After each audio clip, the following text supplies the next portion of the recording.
Beautiful night at the ballpark, and it's on the eve of July 4th, fireworks night, first of two at Coors Field. The Rockies and Dodgers getting together for the second time. They'll play again tomorrow before the Rockies head out west. And welcome upstairs, everybody, along with my partner, George Frazier. I'm Drew Goodman. Things did not go so well for the Rockies last night. They ran into Clayton Kershaw. The Dodgers prevailed 8-0. It also ended the 27-game hit streak of Michael Kadire. I guess no shame in losing a hit streak to a guy like Kershaw. Right. I mean, you're talking about one of the best left-handers, if not the best left-hander in all of baseball. For him to be able to come out of this with 27 games, it's the longest in Rockies history. Bichette was at 23. The longest in Major League Baseball this season, the longest same-season streak by a player since 2011, Dan Uggla. And during this streak, he had 372. He had a lot of RBIs. He helped carry this ball club to a lot of victories. And you know, this is something you got to be really proud of. For have 27 games, that's hard to do. 3 different times that he did it with his fourth at bat. And really, look how few it's happened. A few times it's happened since Joe DiMaggio did it back in the 30s. Amazing stuff. We asked Michael Kadire in the clubhouse earlier what his emotions were. Either frustration or just disappointment. I mean, 27 games, I never in my wildest dreams thought I could get a hit in 27 games in a row. And then to have it end against arguably the best pitcher in baseball, what is there to be disappointed about? And that is pretty typical of Michael Kadire. It is why he is a pro's pro, and it's why he was able to accomplish what he did also. I would agree with you, and I think it was obviously the training that he had early in his career and his accomplishments, the people he was surrounded by, the people that taught him how to play the game, and has carried over here. Now that teaching's going to an awful lot of young players on this ball club. And today is a new day. Maybe you start a new streak. Let's talk pitching when we come back. Zach Greinke goes for the Dodgers. Tyler Chatwood has been sensational. He'll go for the Rockies. We'll talk about that next.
come in 41 and 43, a game and a half back in the National League West. The Dodgers are closing fast. They're at 39 and 43. Relevant again in the NL West after a very disappointing 2.5 months to begin to the 2013 campaign. Back upstairs with George Frazier, I'm Drew Goodman. Good pitching matchup tonight. Zack Greinke for the Dodgers. He of the big contract in the offseason against Tyler Chatwood, George, who quietly has put together some outstanding numbers. Just look at him on the board. I mean, in 9 starts, 4-1 record. Could be a lot better than that if he had a little bit of run support out of this thing. 213 earned run average. Chatwood right now has kept the ball inside the fences for the majority of the time. And you look at Zack Greinke, what he has done his last start versus Colorado, June 1st, 5 1/3 it was here in Colorado, 4 runs. He did not figure into the decision in that ball game. Two similar type guys. They're going to have an explosive fastball, very good off-speed stuff. But for Tyler Chatwood, it's been the slider has been the different maker for him, because it used to be curveball, changeup, fastball. He worked on the slider when demoted to Tulsa a year ago. He's carried it over to the spring, and it's been a very explosive pitch for him. The ball stays in the ballpark also when Chatwood's on the hill. He's not given up a home run in 50 innings this year. Look who's wearing the microphone tonight. Renee Latchman. He's never at a loss for words. Rockies, Dodgers, come on back to Coors Field with us.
On Root Sports is brought to you by your 7 neighborhood Toyota stores. Toyota, let's go places. By King Soopers, more value for the way you live. By 5-Hour Energy Shots. And by Southwest Airlines. Find our fares online only at southwest.com. Tyler Chatwood making his way to the bump. The Rockies and Dodgers, game 2 of this 3-game set. Mark Ellis will be the first man he faces in the Dodger lineup of Don Mattingly. And let's take a look at the rest of the lineup, brought to you by Southwest Airlines. It looks very familiar to last night's lineup. When you win 8-0, a lot of managers will roll the same group out. And that's what Don Mattingly has done. Yasiel Puig hitting .443, 3 hits last night, including a home run. Then Adrian Gonzalez, Hanley Ramirez, let's not forget what he's done. 13-game hitting streak, hitting close to 500 during that span. Then it'll be Ethier, Matt Kemp, A.J. Ellis, who had a couple of doubles last night and a couple of walks, Juan Uribe, and Zack Greinke swinging the bat at a 273 clip. The overall numbers on Tyler Chatwood, 4-1, 50 and 2/3 innings. You look at the 213 earned run average, all good for Tyler Chatwood, no question. And he's able to handle the baseball game. I like what happens with runners in scoring position.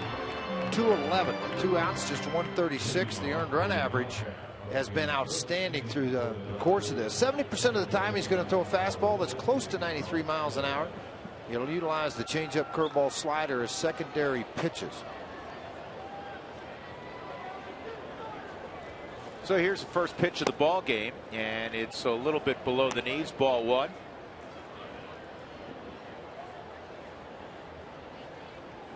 .90 degrees, and Mark Ellis hits it straight away. Corey Dickerson's out in center field. He reads it well. And 2 pitches in. Ellis is retired, and that'll bring up Yasiel Puig. Let's take a look at the Rockies defense. It's brought to you by Excel Energy. We bring you the energy you need so you can live the life you want. Visit responsiblebynature.com to learn more. Dickerson flanked by Cargo and Cuddy. In the infield, it's Nolan Arenado, Jonathan Herrera at short tonight. DJ LeMahieu, Todd Helton, Willeen Rosario doing the catching. Torrealba was back there last night. So here is the phenom, Yasiel Puig. And the first pitch is a fastball at 93, ball 1. Well, Puig was everything we had heard and read about last night. And he swings over the top of that fastball. This was his 3rd hit of the night. How do you know when you take a swing and you hit a slider that's on the outer half of the plate that you hit it 420 feet? I mean, I understand you get feel and you hit it right there, you know, as a ball players say, man, I got it right in the screws. I nailed that thing. Well, you can look eye to eye. Amazing. You can look George eye to eye to him, but with all due respect, I don't think you ever built like he was. No. And there is a line shot left center field, and look at this. He's going to go for 2. Cargo stroked on the line to second, not in time. And Puig has a double, and he also slid, which is something he hasn't done frequently. Let's take a look at this pitch to him, because Chatwood was trying to go to the inner half and jam him, and the ball was there, but it was a little bit elevated. And because it was elevated, it allowed him to get out of here. Now, folks, you got one of the best arms in all of baseball with Gonzalez. And here he comes with a throw right on the money, and this young man just outran everything. Now, watch when he takes off out of this box. He's determined immediately. And Jeff Houston talked about this yesterday on the pregame show. The way he cuts the bag and shortens that distance. He was taught well as a young player. And again, I'll go back to the story about Yasiel Puig. They signed him. The Dodgers did for $42 million. They never saw him play a game. They watched him hit. They watched him run. They watched him throw. Well, that's kind of all you needed to do. Tough customer to play with runners in scoring position. With his 50 RBIs now in the season, 362 average with runners in scoring position. Now, Adrian Gonzalez is a top shelf professional hitter. Did a marvelous job when he was with the Padres. Good job at Boston, and now he's back on the West Coast. And he fouls this off. Adrian hit a home run against Roy Oswalt last night over the scoreboard in right. He's got a smooth swing. And that ball they pitched into him the first time, blew the bat up, tried to come back in again. The ball ran out over the middle of the plate.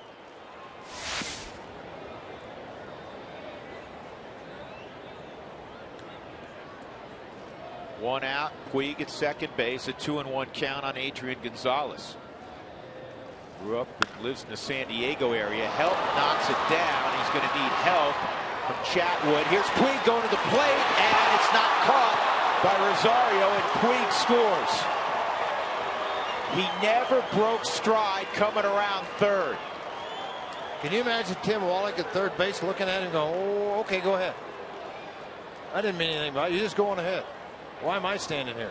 George, this kid is different. Heads up now. This heads up play. As soon as he saw the ball move away from Helton, they're going to make the throw to Chatwood. Chatwood turns around and makes the throw right on the money. Catch the baseball. He's out. And he didn't look to slide there either, George. He doesn't slide. I guess he doesn't like getting his uni dirty. I don't know. Look at this. He didn't even pick up water. He just went right around to score. Can you imagine Rosario in that collision?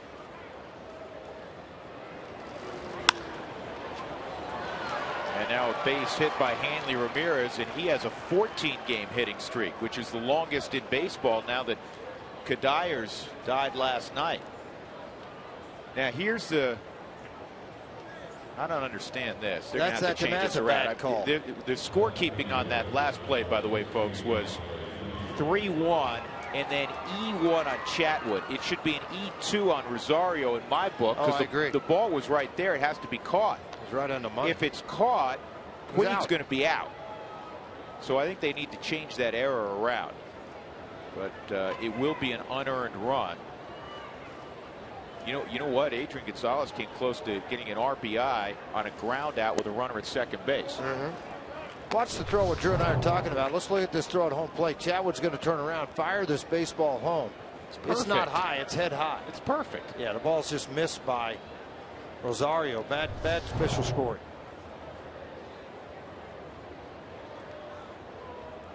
So Andre Ethier with the Dodgers up a run. That's foul. I think he and Kemp both are going to do better. That they're now both healthy in the lineup, number one. But also with a lot of the attention drawn to the 2-3 hole versus down where they are. And Hanley's job, he's doing swinging the bat. Have you ever seen anybody try to score No. in a major league game? I've seen it at the amateur level. Well, in that situation. I can't say I haven't seen it. I've seen it where they try to force that issue and they think the pitcher's going to fall asleep based on scouting reports. But that's kind of difficult to do. Now you're going to watch Helton. That ball was scalded right at Todd. He's going to pick it up, fire it straight to Chatwood. And you look at this throw. That's all on Rosario, folks. That's not on Chatwood. And Williams haste to turn and make a tag. Inside on Ethier, it's 2-1. You cannot deny the excitement that this kid Puig has brought. And the energy to a club that had zero energy last time they were in here.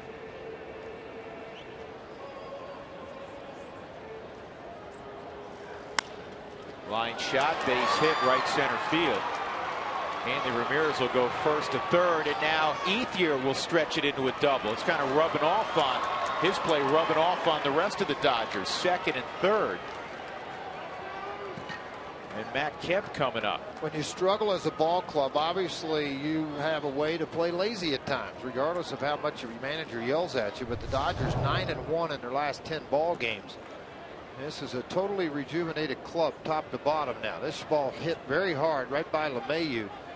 You can see Kadire has to run over, backhand the baseball. So anytime a base runner sees that outfielder's momentum pushing towards center field, they got to redirect and throw the baseball. You take advantage of it if you can. Now this becomes a really big situation earlier in this game. Dodgers already up a run. They have two in scoring position, and Matt Kemp, who has struggled this year.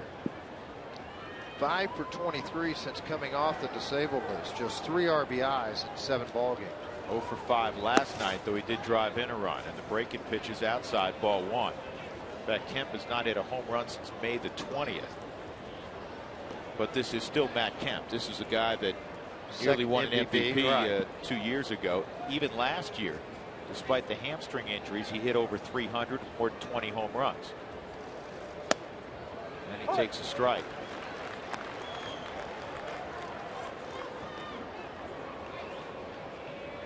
Kemp with 128 home runs as a center fielder with LA, which is third in Dodger annals behind the great Duke Snider and Willie Davis. Where's that? Yeah, I would want to know the same thing. Mike Winters working the plate tonight, and it's high in the zone, and a lot of times umpires on breaking balls will not call. But see, when you look at it at home, that doesn't appear to be high. Inside the Ford strike zone. Instead of 1-2, it's 2-1. And this ball lined to center field. Dickerson coming on, and he bobbles but makes the rebound catch. And the Dodgers score just one. Wild first inning.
Bappo with the Dodgers, and they took me on a couple of trips too, and I worked out with them all the time when I was there too. But I was playing all the time, well, when I was in high school, but still it was invaluable experience for me because I had guys like Johnny Roseborough and was there, and Norm Sherry's brother. They were catchers and they helped work with me. And this is going to be fun tonight with the microphone on Rene Latchman, because if Rene goes more than 20 seconds without talking, people around him are saying, "You okay? Everything all right?" Yeah, you must not be feeling well. You're getting ready to get sick. What's your deal? Rene, a great ambassador to the game of baseball. A lot of energy, a lot of teaching there. If you'll just listen, you'll learn a lot about the game from Mr. Latchman, as well from his brother on the pitching side, Marcel. Yeah, 50 years in the game for Rene. He caught Satchel Paige. Come on. How about that? Think about what I just said. The guy coaching first caught Satchel Paige. Still works out like a demon every day. Here's Corey Dickerson against Zach Greinke. George touched on this a few moments ago during the Open. Zach Greinke's been outstanding at Dodger Stadium. George, he's been less so out on the road. First time through the lineup, 275. He let him settle in. Second time makes changes. The third time they get after him. Pretty expensive guy. When you start thinking an average timeout, he's going 5 1/3 at most times. Right-handers have yet to take him out of the yard. Left-handers, you bet, 6 times.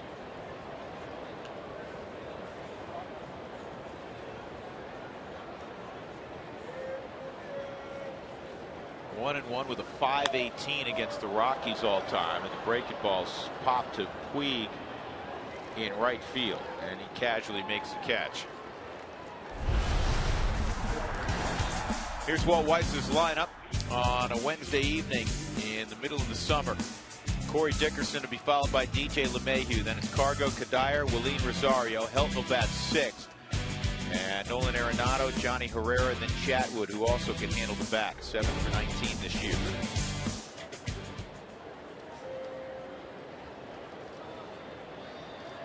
.394 ERA. Keep in mind he's 4-0 with a 2.70 at Dodger Stadium. So been whacked around a little bit on the road, an ERA above 5. Here's his arsenal. And you look at Zach Greinke, he will throw everything at you and do it from different arm angles at times. The fastball range around 90 miles an hour. He'll throw it 50% of the time. Change curve slider, all about equal. Depends on what's feeling good out of the hand. He's going to try to establish fastball early, then go to the breaking ball. His curveball will range anywhere from 65 to 67 miles an hour, all the way upwards to 78, 79.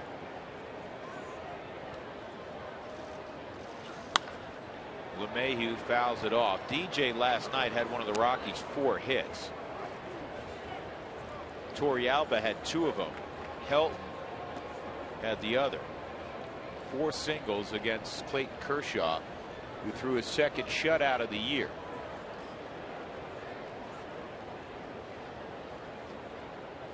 One nothing LA. We're in the first. In 65 career games at Coors Field, LeMahieu hit .305 so far in his career.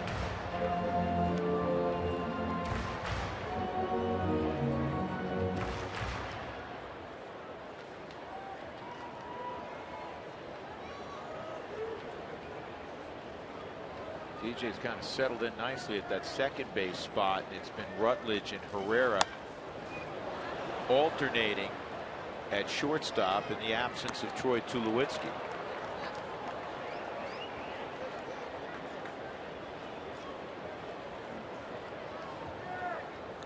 Who wants tacos? Remember, if the Rockies score 7 or more during any game, go to participating Colorado Taco Bell locations. Do it between 4 and 6 to get your Rockies taco special. 1-2 on LeMahieu. One of the times he went after that hard slider at 86 miles an hour. That'll bring up Cargo. He's had a lot of success against Zach Greinke. 5 for 12 lifetime. Here's the Dodgers defensively. It's brought to you by Excel Energy. Make the choices that fit your life, and Excel will provide you the energy to power it. Visit responsiblebynature.com to learn more. Uribe, Ramirez, Mark Ellis, and Adrian Gonzalez with A.J. Ellis doing the catching. Ethier, Kemp, and Puig in the outfield.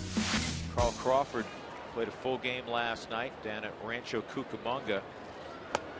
His rehab And he had one hit. It was a 3-run double. When he comes back, those 4 outfielders, Ethier, Kemp, Crawford, and Puig,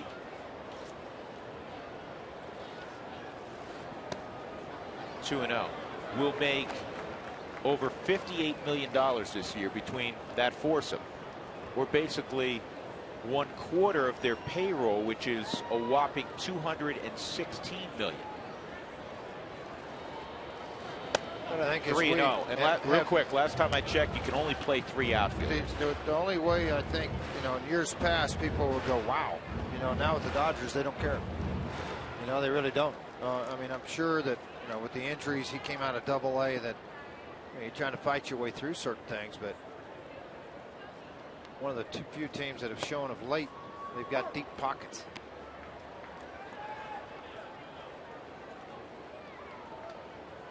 We showed a shot a moment ago of Puig. Of the 4 guys, Puig's not sitting down. I don't think so. Can you imagine saying that a month ago? No. 3-1 on Cargo. And this ball hit deep to right center field, and it's going to get on out of here. Cargo's tied it up with his league-leading 23rd. He gets Zach Greinke again, the second time he's gotten him in 13 career ABs. And I have to tell you, George, that was one of the more patient at-bats we've seen from Cargo in a while. Slowing the game down. They realize it, rushing some things last couple of ball games, chasing some pitches out of the zone. Curveball hung right in the middle of the plate. 7th home run that Greinke has given up to a left-handed hitter this year. Yet to give one up to a right-hander. So.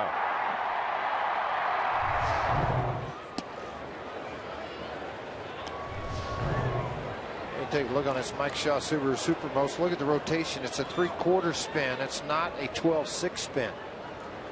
Well, you talk about sitting on a pitch and busting it.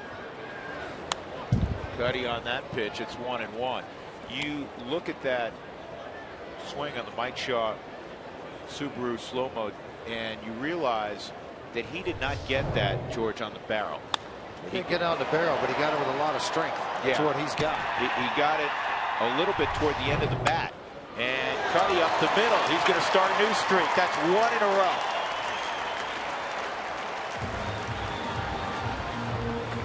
Oh for 4 last night. You can't keep a good man down.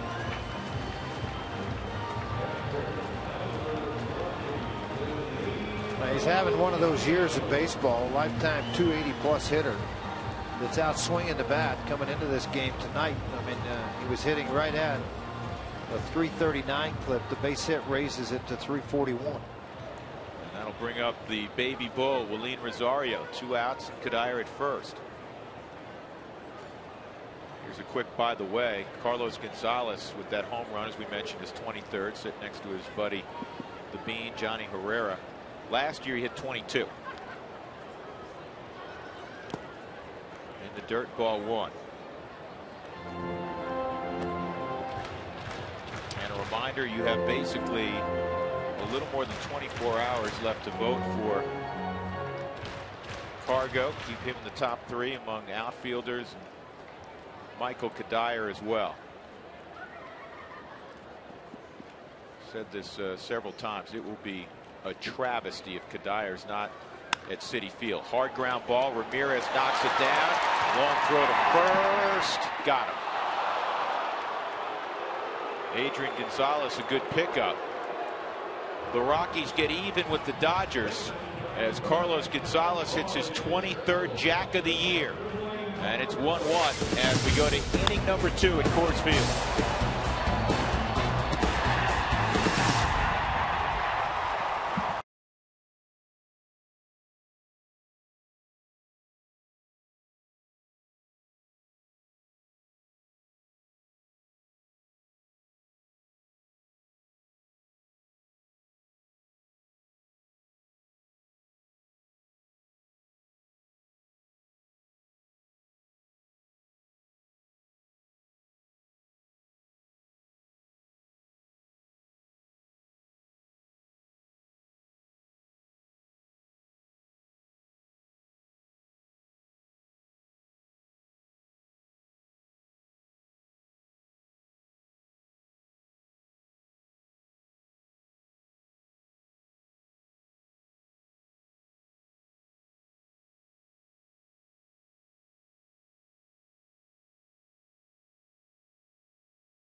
Greinke as we go to the top of the second inning, bottom third of the order for the Dodgers. Tonight's sideline report is brought to you by the Honey Smoked Fish Company. Secrets in the fire. It's a ready-to-eat superfood. Let's check in with Mark Stat. Mark. All right, guys. Yasiel Puig, he is the sensation from Cienfuegos, Cuba. He was able to establish residency in Mexico a couple of Junes ago and come to the United States. Well, a Cuban-American on the Rockies is none other than Nolan Arenado. And I asked Nolan about his heritage. He said his family, his parents, were born in Guantanamo in Cuba. His dad, at a young age with his brother, they traveled to Spain. As this is a fly ball to right, the Kadyr's going to get under. And eventually were able to make their way to Miami after a brief trip to Spain. He said he doesn't know the details, but Nolan Arenado's family very proud of their Cuban heritage. He said they follow Team Cuba in the WBC. Baseball's in their blood, and that's why he told me that's his favorite dish, food that he gets from Cuba. But he knows all about Puig and all about Cuban baseball. Family, as I said, from Guantanamo. Guys? Interesting story, Mark. Thank you. And there's Puig, who had a double and scored on literally on a ground ball to first, folks. We'll show it to you again later. You'll see plenty of it. Juan Uribe with one out. And the former Rocky takes low from Tyler Chatwood. That run in the first inning is earned because of what happened after. Well, actually, let me think about that. That would have been the third out, so it's unearned. Let me correct that. That's an unearned run.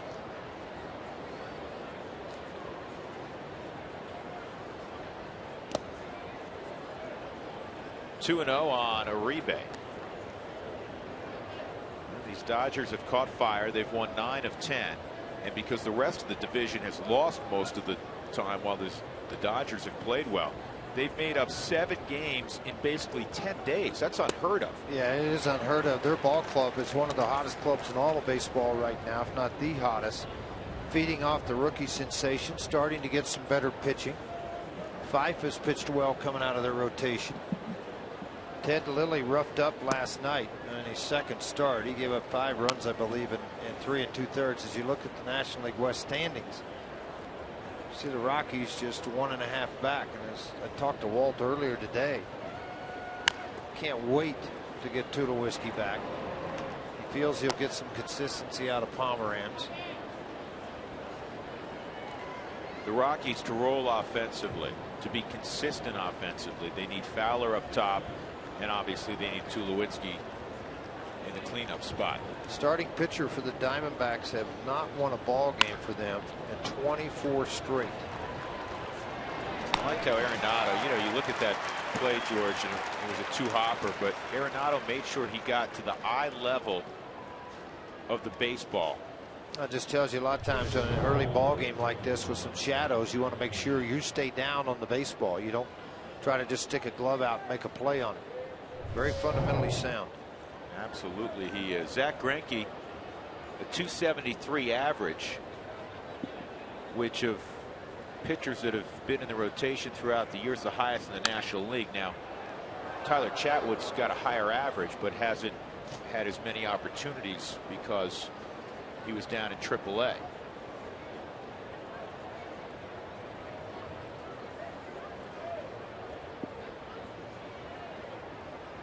Tremendous athlete. We've talked about it before with Greinke. 0 handicap in golf. That's even better than you. Maybe 10 years ago. But can he hit the drive that you do off a 2-foot stick? Probably not. I wouldn't know though. I would put it past him, as athletic as he is. He hits this ball in the air to shallow right. LeMahieu going out, and Cuddy will come on and make the catch. 1-2-3 inning, second for Chatwood. 1-1 ball game.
Want to root for the Rockies? I give you this ball. You say yes.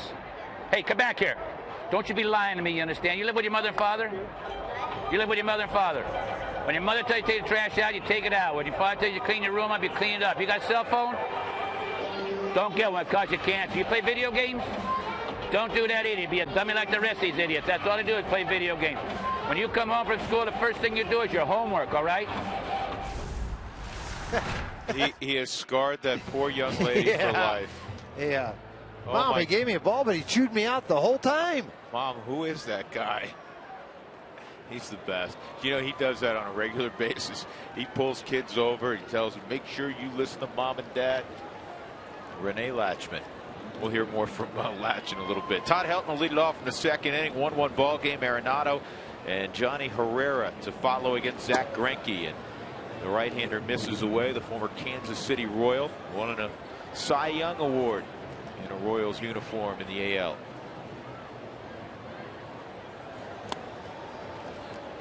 Two 2-0 on Todd. I've told a story in the past with Bob McClure told me that he was the pitching coach in Kansas City, and Greinke looked at him and said, I'm going to throw a curveball 58 miles an hour. He goes, why? He goes, because I can. And he went out and did it. We're talking about his athleticism, his ability to pitch. He located that fastball. It's 2-1. Coming up in the fifth inning, we do Toyota Talk. Here's how you get involved. Text the word Toyota followed by your question to 720-720.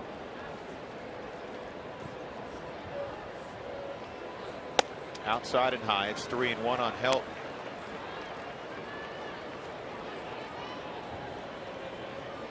The year he won the Cy Young Award, he went 16-8 with the Royals in 09. He had a major league best 2.16 ERA.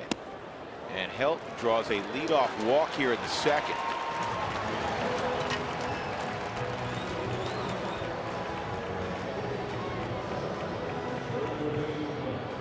Well, lock in your games this summer with a summer six-pack. Pick any 6 games, including the Cubs or the Red Sox, and get up to 40% off. So make that call today, 303-ROCKIES, or go to Rockies.com/special.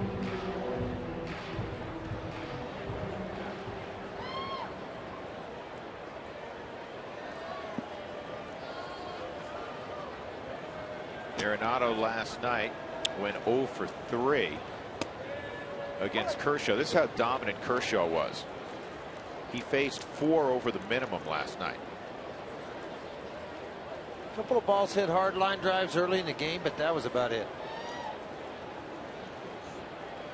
Arenado batting 5th last night with just 3 at bats. 2-strike count on Nolan.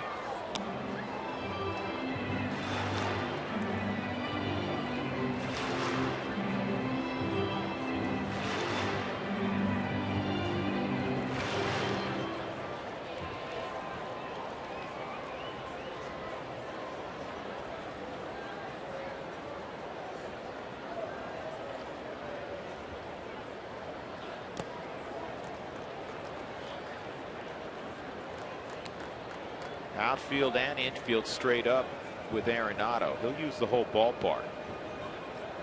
Seen him hit home runs to left, left center, straight away, in fact, as well.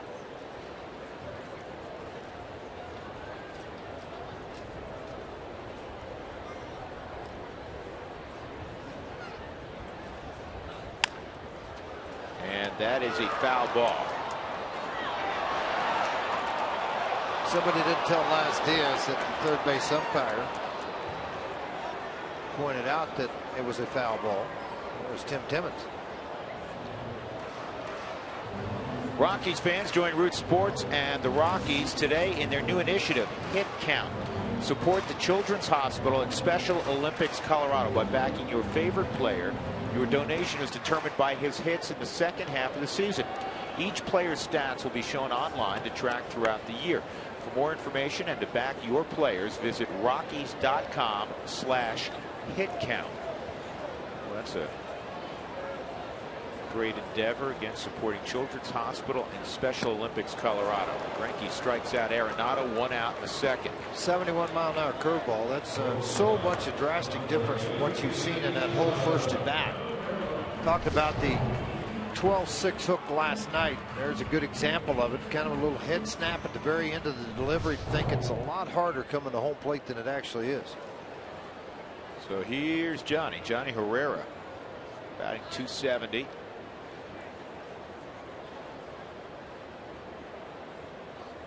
And Johnny lines this ball left center field. It's going to touch down, and Helt is going to move to third. Herrera head first slide, and double for Johnny.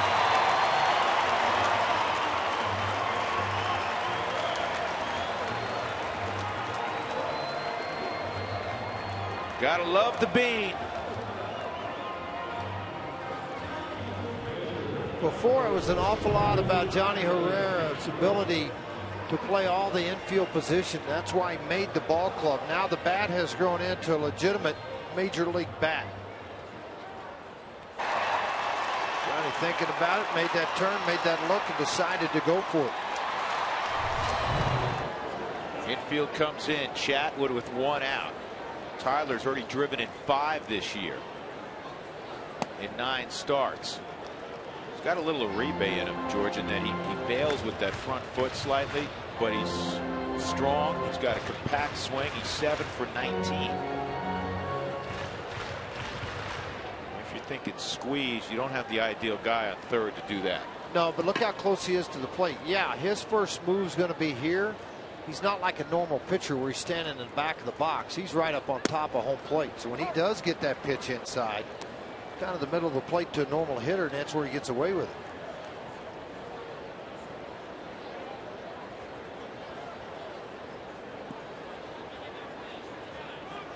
One game. Helton at third with one out. Herrera at second.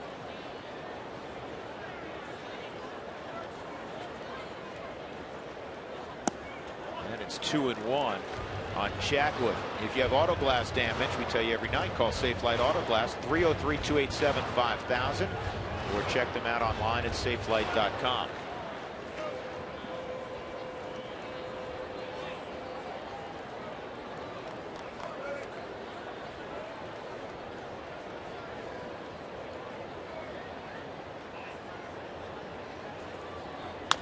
And a bouncing ball to second. Ellis will hold Helton and get the out.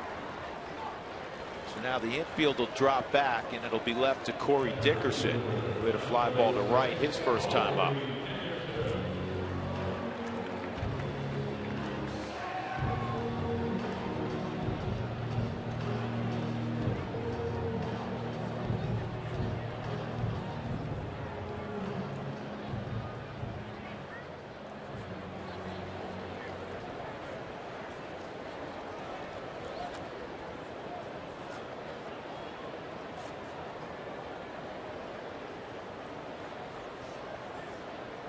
Two ribbies out there for Corey Dickerson if he can get a knock.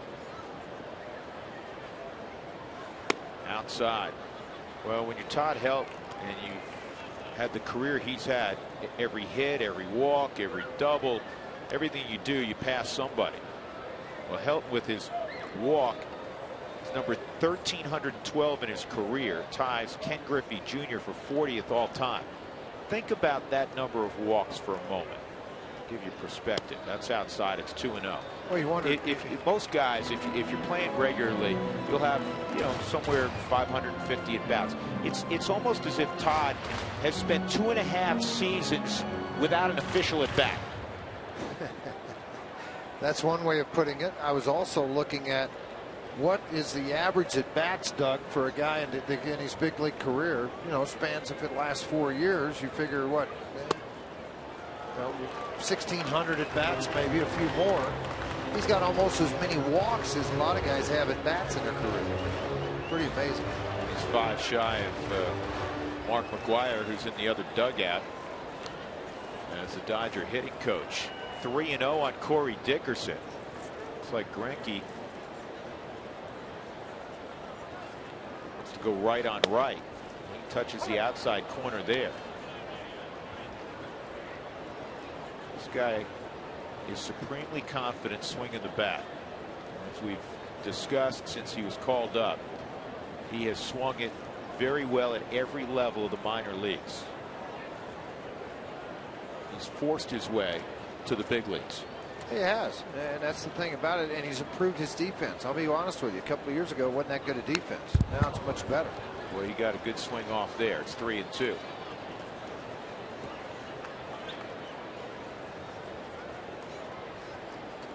Roxivus, how'd I do on that one, Drew? You wouldn't even got that. It's coming up. It's 3 days of festivities beginning July 18th with the past player appearances and more. Go to therockies.com/20 for more details. You wouldn't Roxivus. You wouldn't have gotten it either if it wasn't phonetically spelled. No, I wouldn't have gotten it if the producer wouldn't have pronounced it in my ear before I started. You cheated, didn't you? I'm honest. 3-2. And he keeps the AB alive.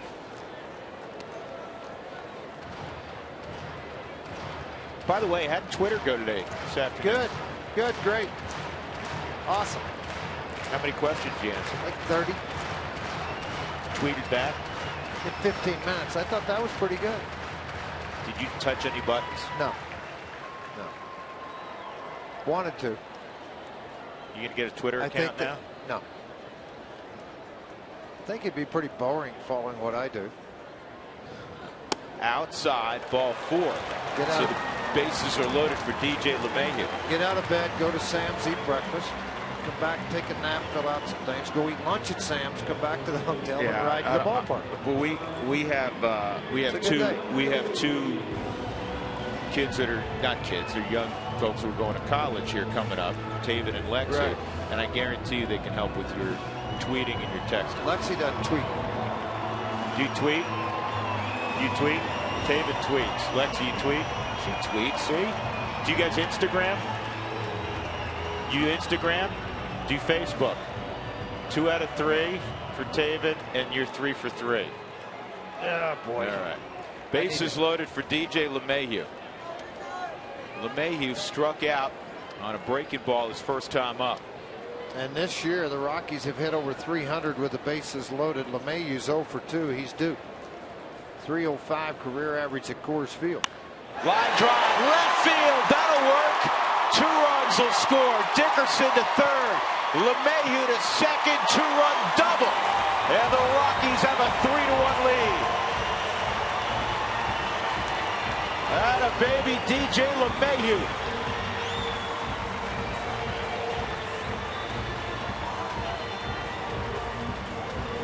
Well, LeMahieu in his first at bat had struck out, but it was on a bad breaking ball away from him.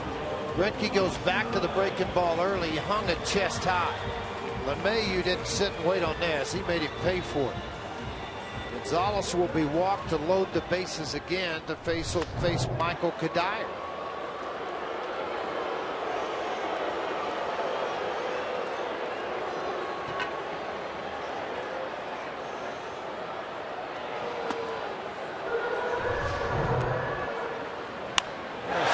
Drive is going to get down into that corner. Ethier's going to give a chase. Todd Helton comes around to score. Johnny Herrera scores. And Dickerson all the way to third with LeMahieu at second. They'll be loaded shortly for Michael Kadire.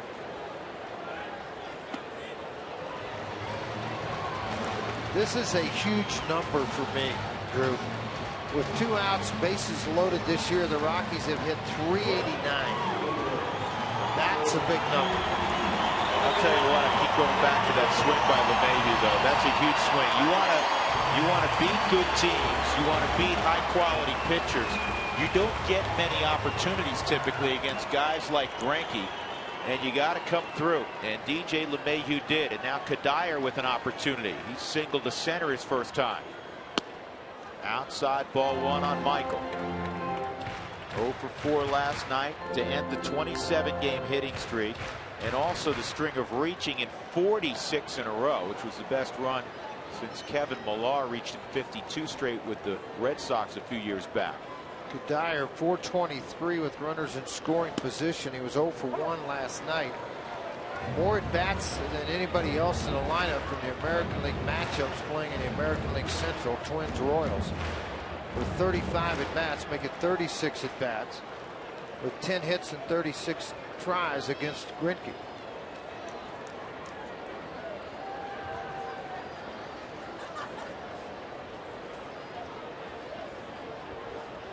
Here's the 1-1. And a good take by Kadire.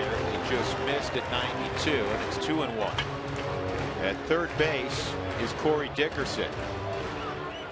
Borderline pitch, and it went Kadire's way. Second base, LeMahieu, and at first base is Cargo. So you got good speed on base also if Kadire hits one in a gap.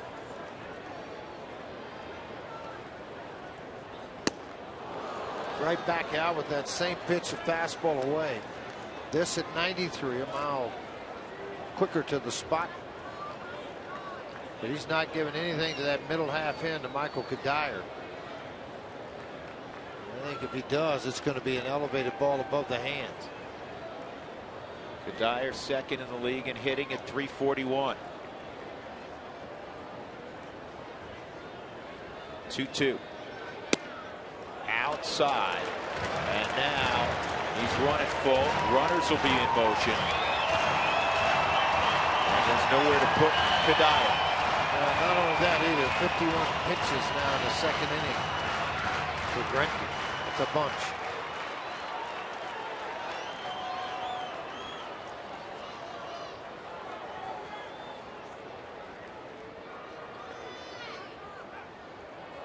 Never a bad ploy. He went with an inside move. No Dodger middle infielder was anywhere close to the bag.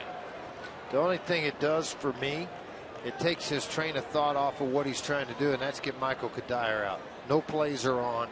You spun around. If you don't like the pitch, just step off, but don't fake the pickoff at second.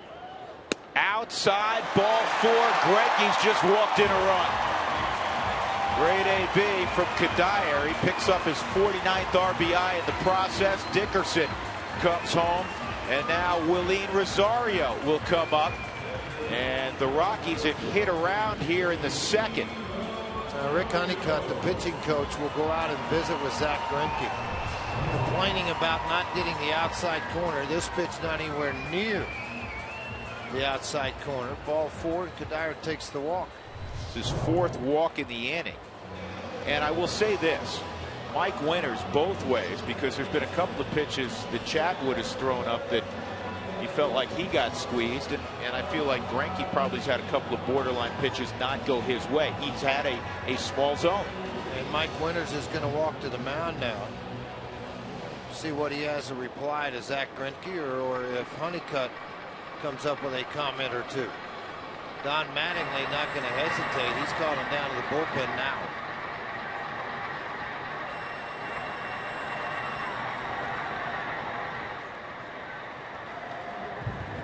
Doesn't appear that anybody said anything to Mike Winters. George, you've been in a lot of those conferences. A lot of times you just linger until the umpire comes out so you can chew on him a little bit. Yeah, normally, and then you know, and again, you don't know what maybe Ellis said. You're not sure, you know, under the breath of Greinke, whatever, that, you know, you don't see him jawing too much. But a lot of times it's where the pitching coach makes the comment, we need that outside corner for them to have success tonight. Can you get out there with him? Now here's the baby bull with the bases juiced.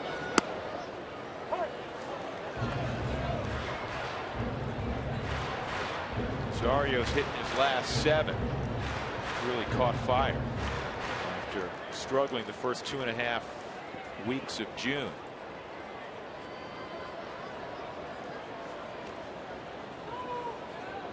We could break this thing wide open right here. 4-1 Colorado, and that's fouled off. 0-2 on Willeen.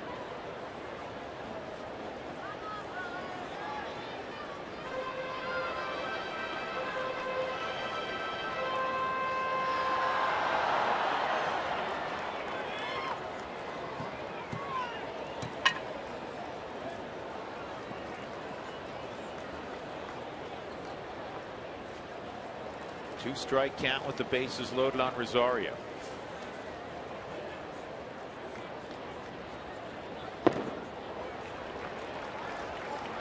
That was the chase slider. 1-2. You noted it a moment ago, George. That pitch count really elevated. Yeah, 55. I think that's why their bullpen got going fairly quickly down there. The left-hander Howell has got it going.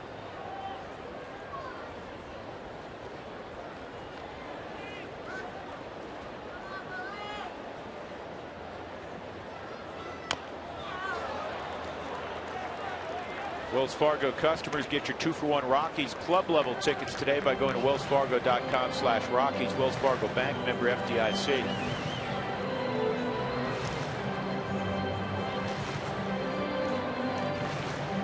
Now continues to get loose in preparation for 17. Mattingly trying to keep this from getting crazy.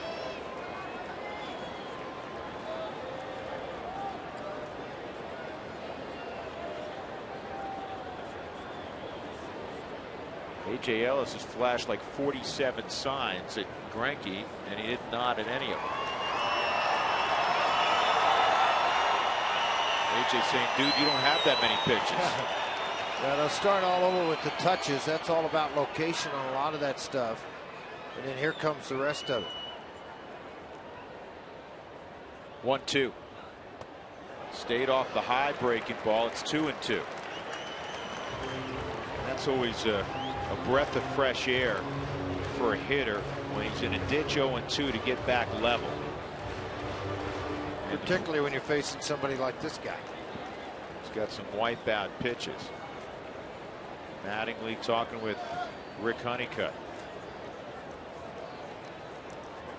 Yeah, that defense has been out there on their feet a lot. 22 minutes the Dodgers have been playing defense this half.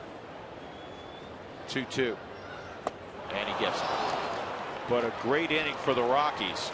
They score 3 runs to take a 4-1 lead. DJ LeMahieu a hanging curveball, and he ripped it to left to drive into the 3.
All right. Hey, come back here. Don't you be lying to me, you understand? You live with your mother and father? When your dad tells you to take the trash out, you take it out. When your mother tells you to clean your room up, you clean it up. When you go to the bathroom, you lift that toilet seat up. Don't be peeing on the toilet seat. You understand that? You got a cell phone? Yes, I have a cell phone. Get rid of it because you cancer. You play video games? Don't do that either. You'll be a dummy like the rest of these idiots out here. That's all they do is play video games. You come home from school, the first thing you do is your homework. And you eat your dinner, you eat up all your vegetables, all right? Yeah. You got a brother and sister? I've got a sister. Make sure you don't fight with your sister, all right? Now you take your little rear end, go up, sit down, and watch the Rockies come back and beat up on your Dodgers. All right, see you later.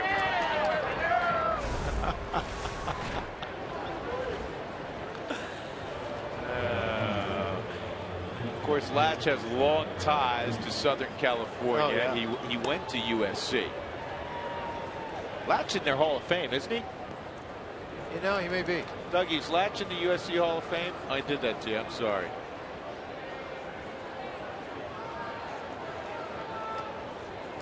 He's now traumatized a couple of kids. The lifting the toilet seat, George, that was priceless. Well, yeah. I'll just leave it at that.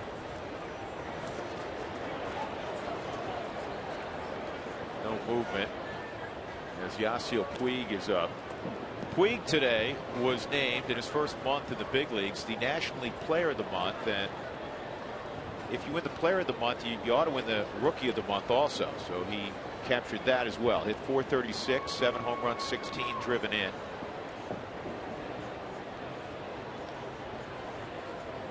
Amazing stuff for Yasiel Puig. It's just the 5th time since the Rookie of the Month award was introduced in '01. That's down. That someone has captured both in the same month. The last to do it was Mike Trout a year ago in July. Player of the Month, Rookie of the Month. 2-0 on Puig, who doubled his first time up.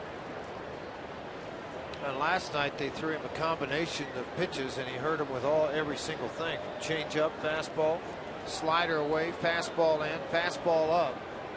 He's a really good player. Like every hitter, George, they will find his holes. You would think eventually. 2-0.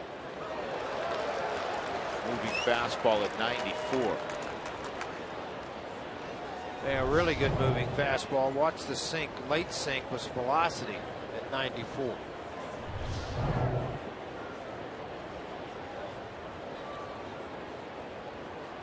Mark Ellis at first, and another big swing and a miss. The things Mattingly was telling us is that it's amazing he just did on those 2 pitches, but he doesn't swing and miss that much. No, he doesn't. And again, when you swing the way he has swung, it puts a little bit of stuff out of perspective. In other words, your head doesn't stay on the baseball as long. I like the pitch selection there. Fastball in, breaking ball, swing and miss, and then up and in with the fastball. He really stands well off of the plate. Pretty good shot of it right there. Which means typically he wants the ball away. Here's the 3-2, and he got locked up. He went around. Puig gone on a 94-mile-an-hour heater. And that's the first out of the 3rd inning. And not really used to failing, particularly like this. I mean, that's that fastball that he did go around on a Mike Shaw Subaru Supermo, running fastball, because it's a little more up in the strike zone than down. The thigh-high fastball, good pitch by Chatwood. First strikeout for Chatwood. There's no question he went. And now the shift is on for Adrian Gonzalez. Arenado making sure that Johnny knows if he gets like this. Arenado diving stop to Johnny for 1 on the first double play. There's your basic 5-6-3 turn. How pretty was that?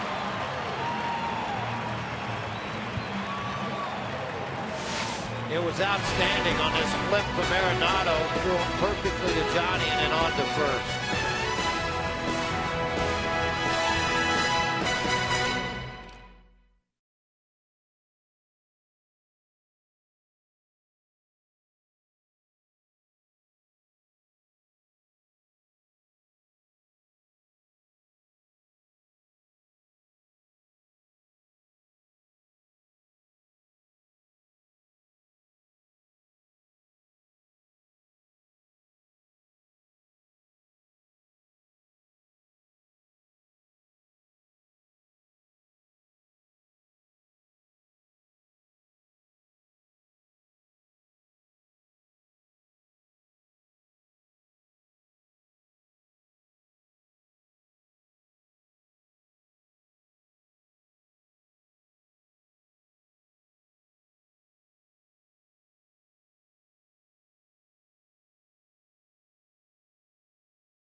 This is brought to you by Ford Super Duty. Built stronger, built better, built Ford tough. Ford Super Duty.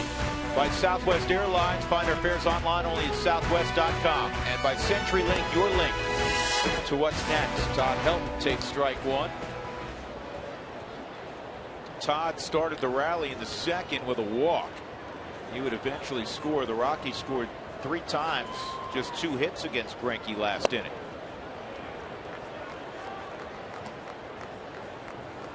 Four runs, 4 hits for Colorado, and an error. 1 run, 4 hits for Los Angeles. And Todd drives it right center field, and he may have a chance for 2. Kemp gets over there, and Todd will easily have another double. And for Helton, that is double number 577. So we got to check that list out. After checking the walk list. Funny, the other day in talking with his wife, she said, I can tell how he walks to the plate, whether he'll put a good swing on it. I don't know anything about his swing, but I know when I see a little edge to the walk, he had a little edge. He got a ball right out over the plate on a slider. You can see this on the Mike Shaw Subaru Super Bowl. See that late dive and move on it. Todd, with that patented one-hand reach swing off that stiff front side, drives it into the gap in right center. He has been a doubles machine.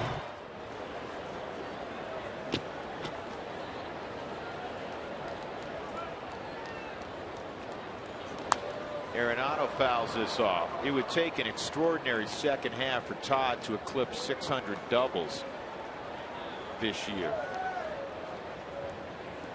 But 577, 19th all time. He's got 973 extra base hits. Think about that. Line drive right at Ellis to Hanley, double play.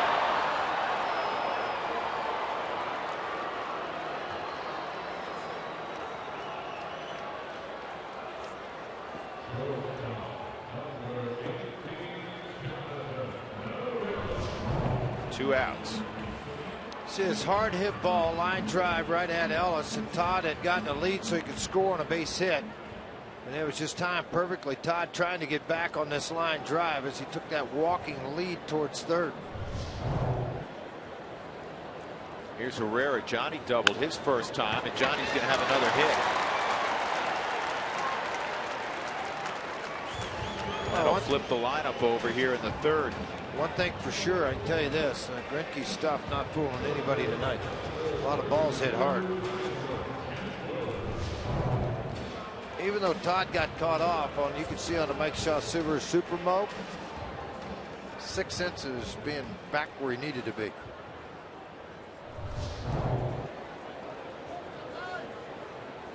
Chatwood bounced to second with runners at second and third last inning.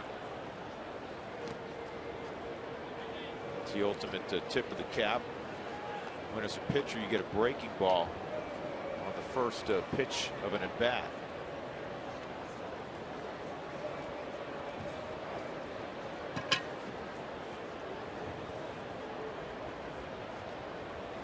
Huge crowd, sellout crowd tonight. These are the type of crowds you want to put on a huge offensive show for. You may buy some people that only come one time a year that might show up and say, you know what, this team's pretty good. Yeah, folks, it is pretty good. Later on, fireworks. That's a whole lot of fire, boys. 4-1 Colorado.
A room with the Rockies today, buddy?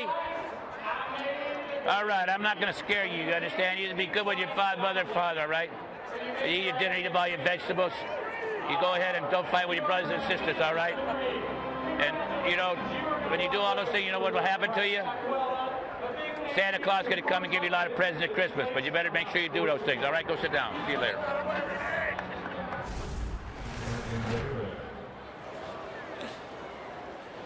You know where Latch is especially entertaining? Around the batting cage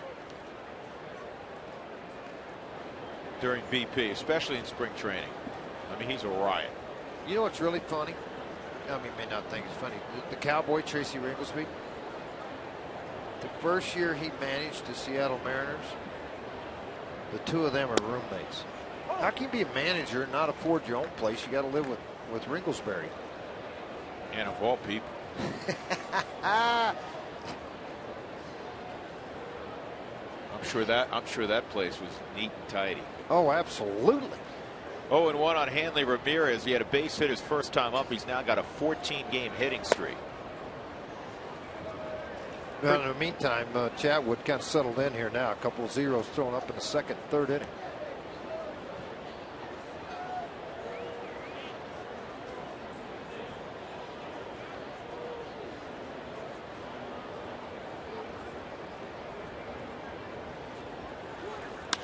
And another base hit for Ramirez.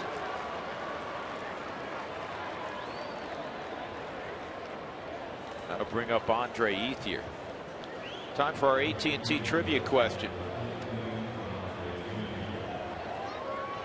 Name the 4 active pitchers with 2 no-hitters. Well, one's a gimme if you've followed baseball the last 24 hours. Unless you were like on a camping trip with no newspapers or TV for the last 2 days. Hanging out in the woods with Marino. Homer Bailey will give you. Who are the 3 other active pitchers with multiple no-hitters?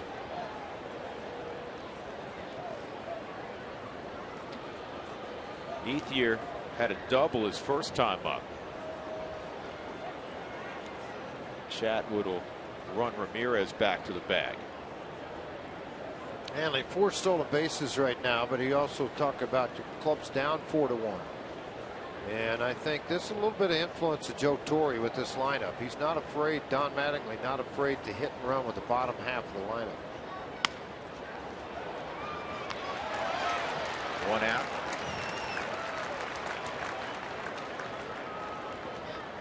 Time for our Coors Light Cold Hard Fact. And it has to do with one Michael Kadire. In Major League history, since 1876, there have been 129 hitting streaks of 25 or more games, including those over multiple seasons. There have been only 55 streaks of 30-plus games and only 30 since Joe DiMaggio's streak of 56 back in 41.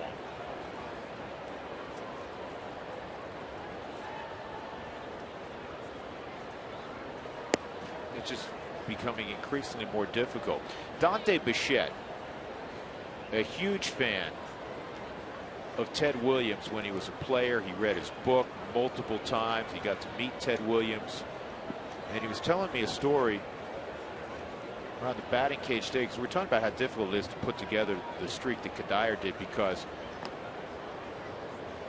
typically after about 100 pitches, the starting pitcher's out of there and you're facing some guy throwing 95 in the 7th, some nasty guy throwing in the 8th, some nasty guy in the 9th inning. And back in the day, that wasn't the case. The starting pitcher, no matter what his stuff was diminished to, would continue to throw. And Ted Williams was quoted as saying, as that misses to Kemp, 2-0, no one will hit 400 again. And of course, Williams was the last to do it in 41. He hit 406.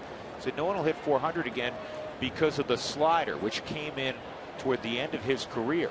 I mean, guys didn't throw sliders early on. Right, you're right. They did not throw sliders early on. And it was difficult for guys to do that. But then all of a sudden, you know, you're right. You're not facing guys throwing 100 miles an hour that coming out of the bullpen, left and right handed, just get nasty after you. Those guys threw 25 complete games, the whole deal.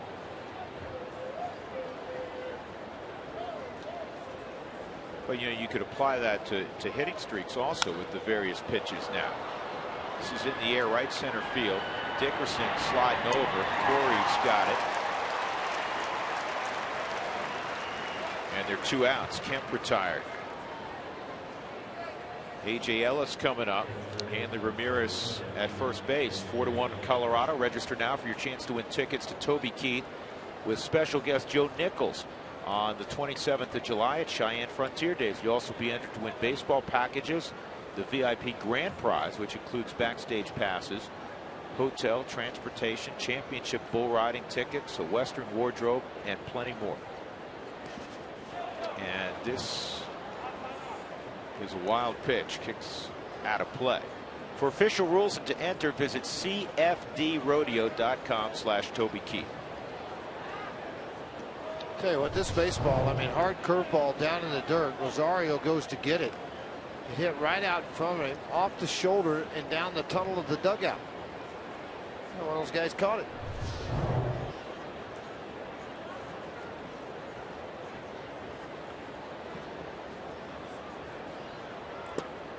Breaking ball for a strike, 1-1.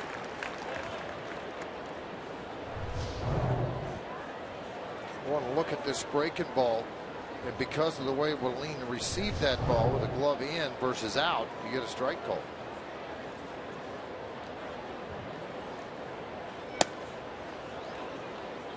Fires high at 95. And it is 2-1 on A.J. Ellis. A.J. a big night last night. Walked a couple times. He also threw out 2 doubles.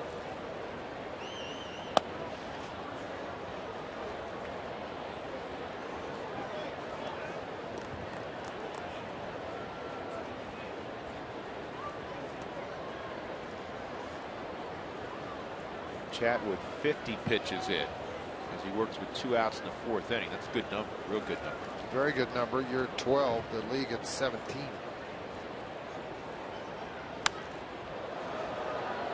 Or a lot of late life, George, as they say on that fastball, late movement. That's what they were saying about Clayton Kershaw. In fact, I asked Michael Kadire, I said, did you feel like you had a pitch last night? And he put every at bat, he put the ball in play. He didn't strike out against Kershaw. Did you have a pitch where you felt, man, I should have drove that ball?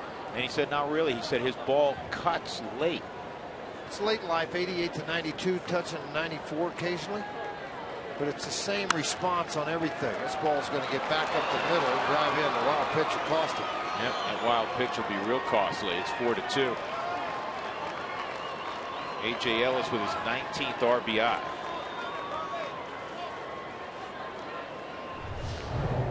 Trying to do nothing more than just stay in the middle of the field with his swing out of a diving, reach out of the diving Johnny Herrera, and then the run scores, hard thrown back into LeMahieu to keep everything in order, keep the force there at second.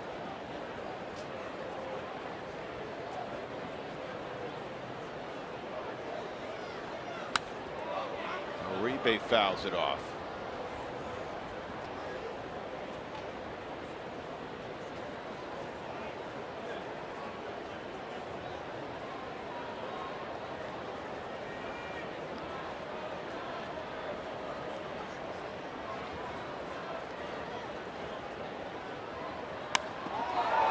Fly ball deep left field, and it's going to get on out of here and tie up the baseball game. Uribe has tied this thing up at 4 with a 2-run home run, his 4th of the year. First home run given up by Chatwood in 53 2/3 innings. Excuse me, make that 54 1/3 inning by Chatwood this year. Well, it wasn't a good time for it. It was not a good time for it. Breaking ball that they wanted to get there. That bail and wail attitude of Juan Uribe comes through. You see it again at 12-6 hook on the Mike Shaw Subaru Supermo. Just hung in the middle of the plate. Here's another line drive base hit by Greinke to right. And Greinke's going to try to stretch it, and he will.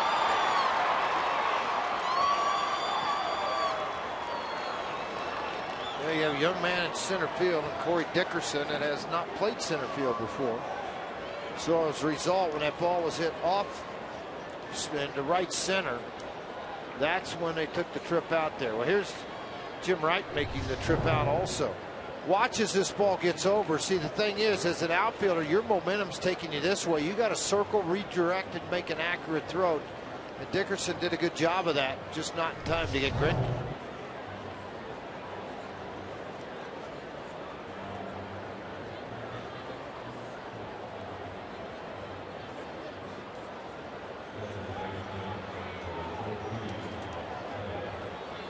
Step back, take a deep breath, and say, I got a new ball game. It's 4-4 now. Yeah, this is the first time in his last 8 starts that he's given up more than 2 runs in any start. Mark Ellis, a base hit his last time. That's a strike.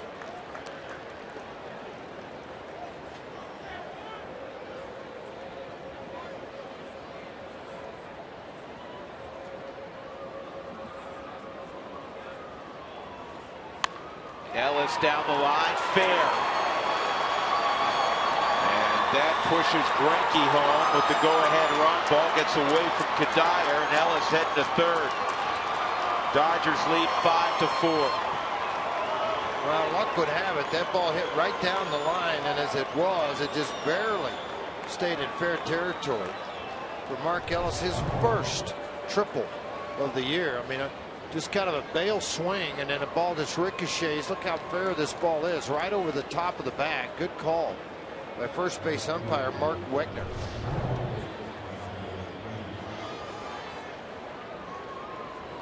Ellis hunting down some oxygen right now. Yasiel Puig at the plate, a double and a strikeout.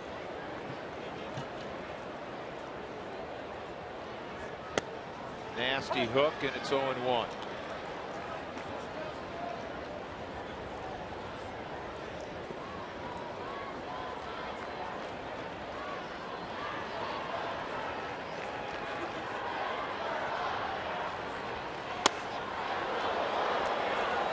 You can see the book the Rockies have written on Puig, and that's to bust him in. Last night they took the ball away from him, breaking ball, and he burned him. And then now tonight they're pounding in, trying to keep him and prevent him from swinging and getting those hands extended. And this should be an easy play. Maybe to help just in time. Puig gets up the line. 4 runs in the inning. Uribe a 2-run shot. The Dodgers lead at 5-4.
They won last night 8-0 behind the great pitching performance from Clayton Kershaw. Stay connected this season by following Root Sports on Facebook, Twitter, and Instagram. We want to hear from you as the Rockies continue the 2013 campaign. Get online and tell us which Rockies you want to see in the 2013 All-Star Game. Rockies had a 4-1 lead, is now gone, and they'll have the top of the order against Zach Greinke. They've produced 2 hits in every inning against Greinke. Fargo hit a home run in the first. Rockies got 3 in the second. They had 2 hits in the third inning, did not score. Helton led off with a double, but when Arenado lined out, he was doubled off second base.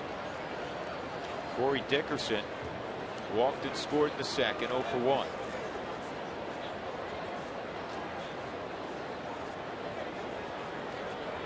Rockies are just 2 and 3 so far in this homestand. Tonight and tomorrow left.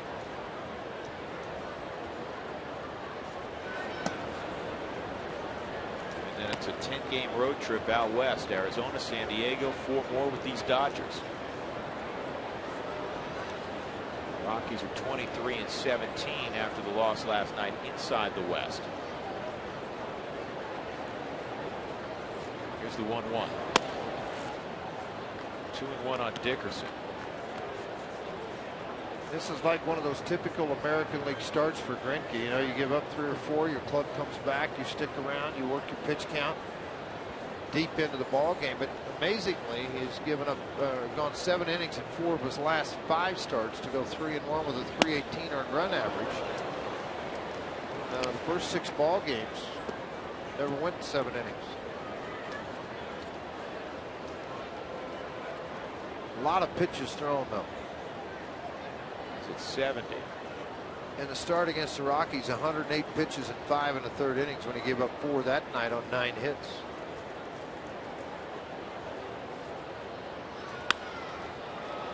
Down the left field line and foul. Chad Bennis, long time on the DL, came back today and made his start for the Tulsa Drillers.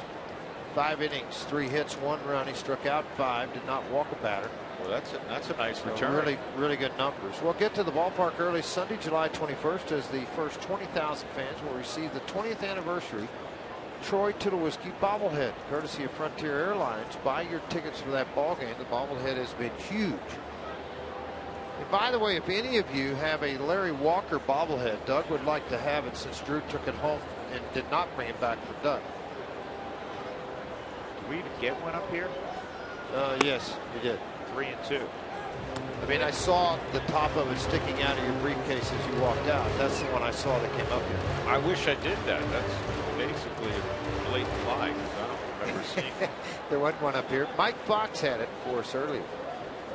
Well, ever since you broke the Galarraga Big Cat one, we don't want you playing with him. I understand that. 3-2. A handsy save swing. That's good.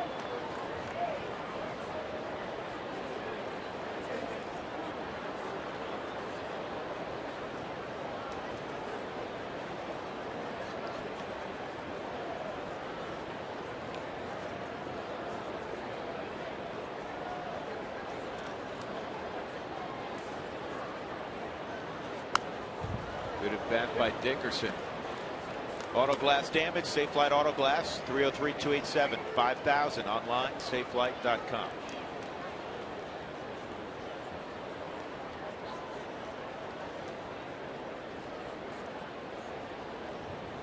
Dickerson is yet to produce a single. Got 4 hits, all doubles.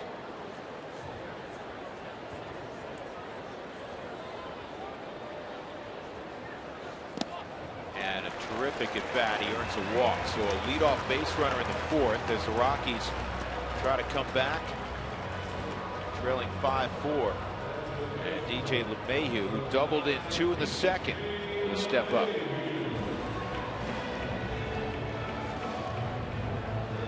Going to be anxious to see how long Donnie will go with Greinke with his team on a good run like this, and you're sitting here looking at your ball club. can't let a game get away from me. He had Howell going earlier. There's no activity there in their bullpen. LeMahieu 25 for 78 since June 5th. He has been hot.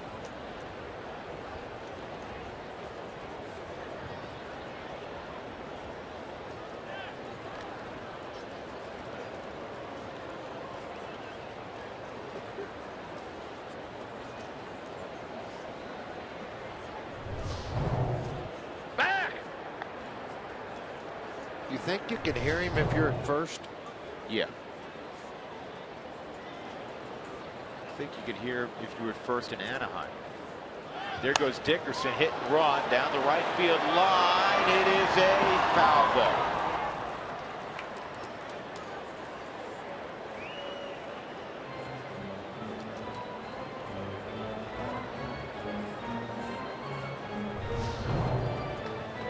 Watch the flight of this baseball. Corey's got to hold up, thinking after watching Puig yesterday come over to foul territory and make a catch.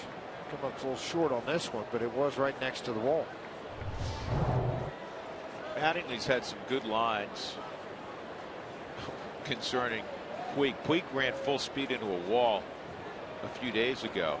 In his post-game press conference, they asked Mattingly, about Puig, and his first response is, they checked out the wall, it's okay. Well, right now, everything this young man's done just touches goes to goal. I mean, the swing into the bat, the defense, the arm, everything about it.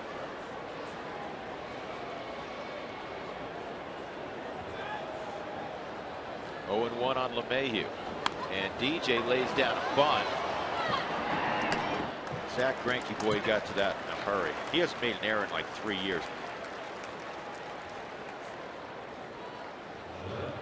That was quick. Well, sacrifice bunt for LeMahieu, and it'll bring up Cargo. Yeah, and the only hazard you run here is I know you're up 1 run, but the tying runs out at second. It's early in the ball game. You open up first. Now, Walt's banking on the fact that they're not going to walk him. They'll pitch to him. They don't want to put the winning run at first base. But you also have Cargo going against a right-hander. You have a right-hander in the on-deck circle. I mean, there's a lot of factors in here. They're going to go ahead and pitch to him here. I think it will cost him.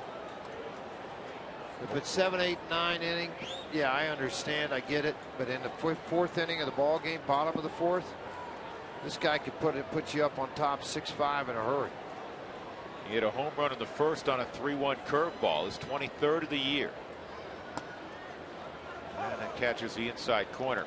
Here's tonight's Firestone Complete Auto Care Extra Mile Index. Cargo against the Dodgers in his career, 349, 13 home runs. And 48, and it's now 14 home runs and 49 driven in, because those numbers were prior to the start of the game. Throwing that cutter in, and it's 1-1. And Cargo has struggled since Tulowitzki went down. He struggled without Tulowitzki last year. He's had great protection behind him. Kadyr's been one of the best hitters in the game the last few weeks, as we all know. Swung on and missed. And this is coming into tonight in the 17 games without Tulowitzki. Cargo hitting .268, but he's not getting on base, not walking, just 3 walks. .297 on base percentage, 4 home runs. He's driven in 8. Too many strikeouts, 22 in less than 80 at bats. For a great hand-eye coordination that he possesses, yes. Maybe trying too hard. 2-2. Got immense pride. You can talk all you want about, you know what, I understand I'm just one piece to the puzzle, but like the kid out in right field, well, the kid out in right field for the Dodgers feels like he can do everything. Cargo feels like he should impact the game every at bat. Foul tip, and it's held by A.J. Ellis. So Gonzalez is gone, 2 outs.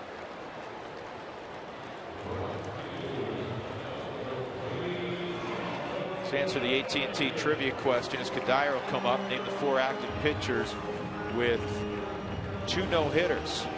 Homer Bailey joined the group that includes Arvada West, Roy Halladay, Justin Verlander, and Mark Burley.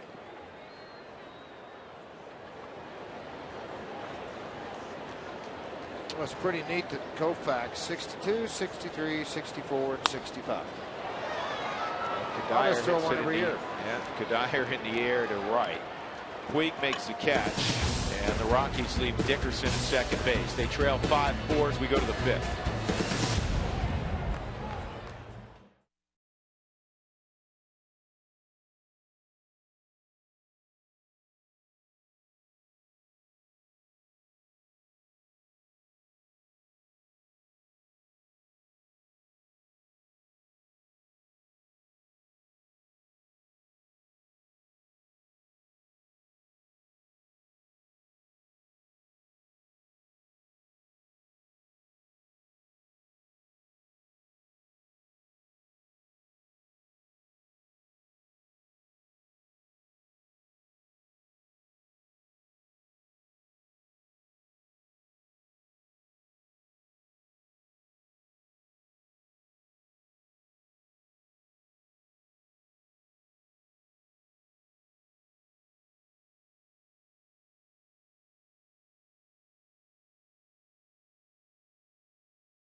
From the Rockies dugout, and Walt Chatwood was cruising along, but that's a pretty formidable lineup, 1 through 8.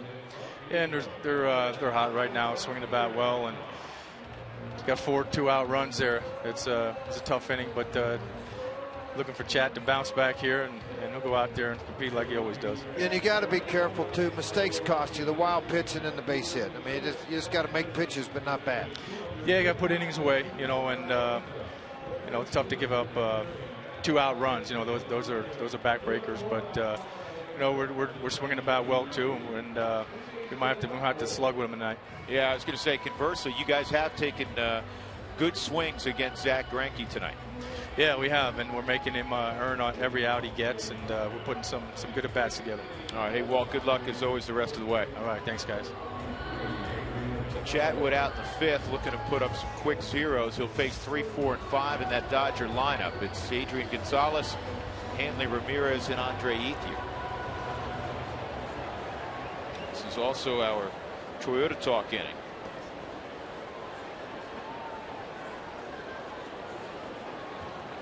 Adrian is 0 for 2. Last time up, he grounded into the old 5-6-3 double play. Shift is on once again. Arenado the only one on the left side. It's a curveball, ball 1.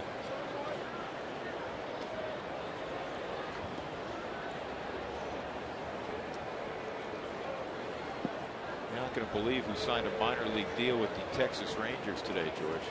Manny Ramirez. Manny Ramirez. Really? Yeah, you got it right. 41-year-old Manny Ramirez, just back from Taiwan. 1-1 the count on Adrian Gonzalez. When is Dexter able to come back? On July the 11th, he's eligible to come off the disabled list. When he's healthy. And hopefully he will be on the 11th. They felt like he was close enough that he swung the bat yesterday and was in the original lineup. When that didn't work out, they said, all right, we got to get this thing right. So hopefully it will be the minimum 15-day period. Tulowitzki took light swings in the batting cage. He's moving along. De La Rosa hopeful he's able to make his start over the weekend in Arizona. That thumb is still sore.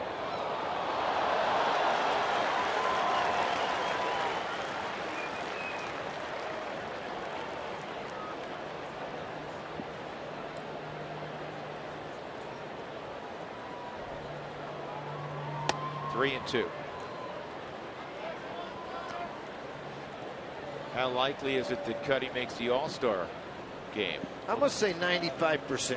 I think there'll be enough push from Walt and the organization to Bruce Bochy, and he's taking notice. Of course, you're playing against him right before it. Everybody's getting to see you play too. Cuddy had that streak while they were in town, so I think that all plays in your favor too.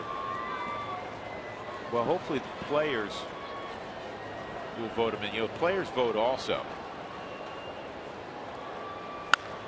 This ball's crushed to right, and it's 6-4. That's a second deck shot by Adrian Gonzalez. So Chatwood entered the ball game having not allowed a home run all year, and now he's given up 2 in 2 innings. 2-run shot to Uribe, and the solo home run to Adrian Gonzalez is 12.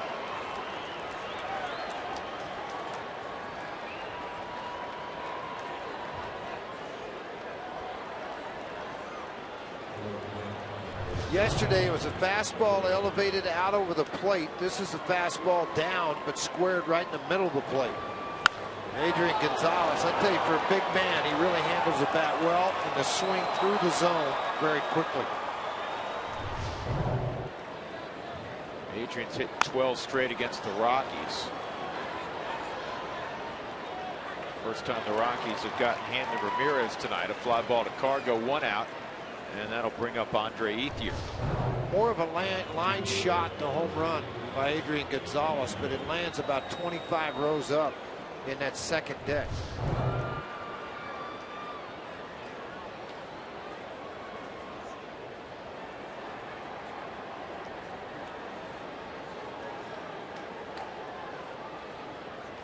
By the way, Aaron Cook will start tonight for Colorado Springs, coming off of the disabled list.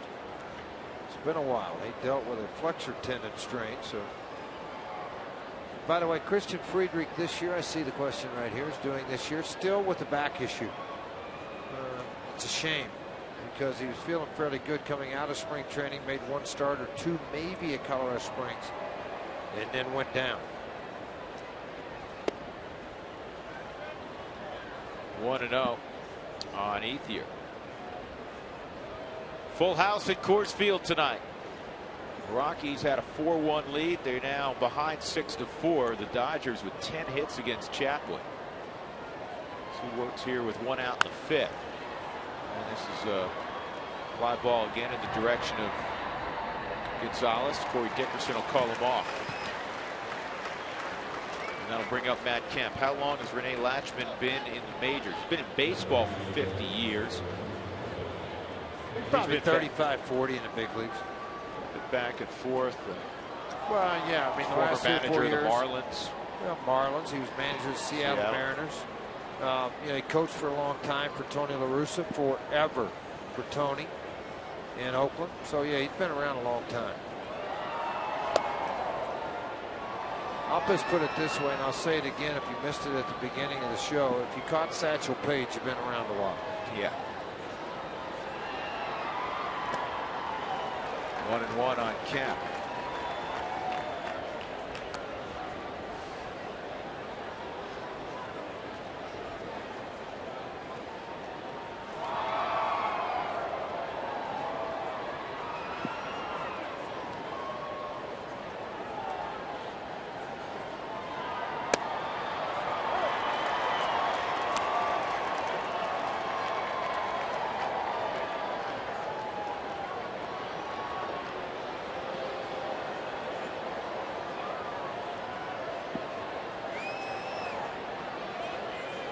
One-two to Kemp.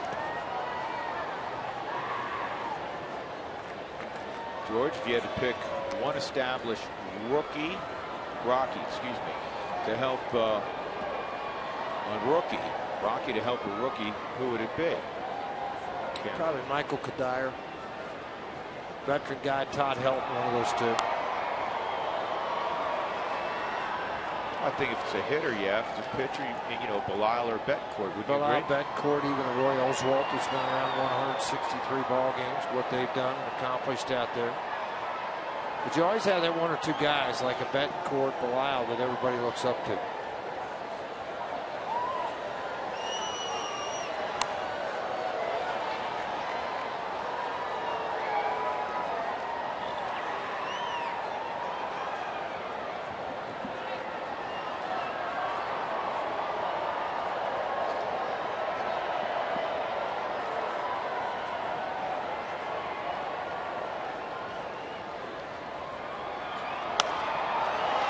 Base hit center for Kemp. Hit number 11 for the Dodgers. It'll bring up A.J. Ellis. We were talking to Don Mattingly. How about George Frazier, former teammates with the Yankees? That's unfair. Just taking care of me. You know, that was the main. You know, I remember that he kind of took care of me from the standpoint of, I remember taking me like some event and just kind of making me comfortable, you know, in New York. And so that's what I remember, you know, one of the older guys that, you know, kind of took care of a younger player. So that's what I remember. Very kind words from Don Mattingly on my partner George Frazier, and I know the event that Donnie Baseball's talking about. He took him to the horse track. Maybe. Yeah, right. You and Zimmer. Maybe. And took him to Willie Nelson one time. On the ground is short, and that'll be all. But Don Mattingly, you thought he was gonna, you know, maybe take a good-natured shot at you, but he was very He actually lived at the house with me when he first came up. Did you feed him well? No.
Time for the Cooney Lexus look back.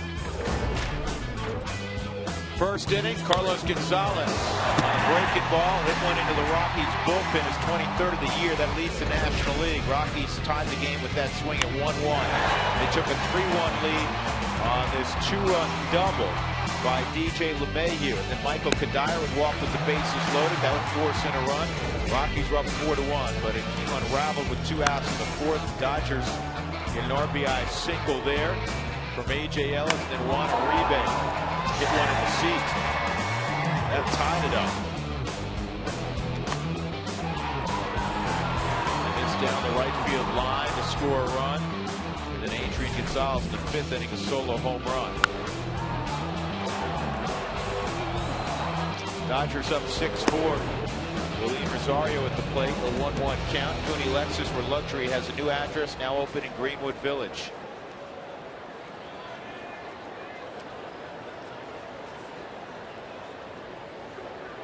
Molina, ground ball to short and a strikeout. Hitting 273. Manuel Corpus is throwing in the Rockies' pen. Manny Corpus up throwing down in the bullpen for the Rockies. And again, Chatwood on the day. We'll find out for Doug really quick how many pitches he had thrown. 79, but it's been a struggle to get through 5 with 79. George, it's a big inning for the Rockies in that the pitch count for Greinke's in the upper 80s, and it makes a big difference if you can get into a pen and force the opposition to get 12 outs or so out of a pen as opposed to 9 or less, because then you're going to deal with all their, especially if you're losing, all their guys they throw on the plus side, your 2 key setup guys and your closer. And Greinke was on the cusp of coming out of this game in the 2nd inning. Well, he was in trouble, that's for sure. There was a couple of different situations where he could have been adios amigo. I mean, instead he's getting the opportunity to try to get a win in this baseball game. He's a grinder.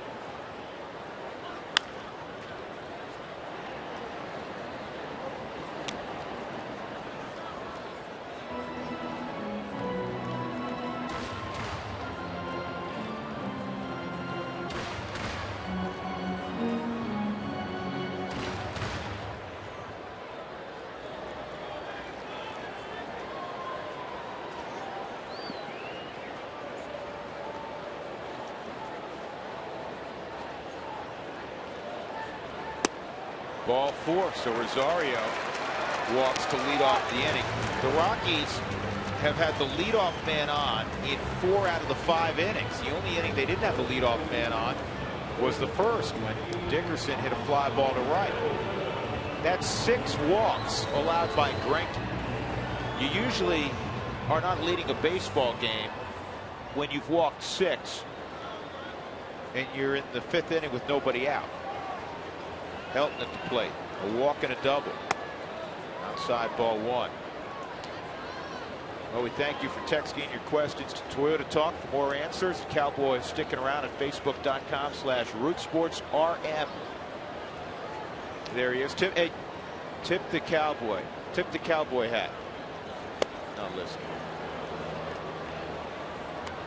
Somebody's going to tell him in a minute that Drew's asking you to take your hat off and wave.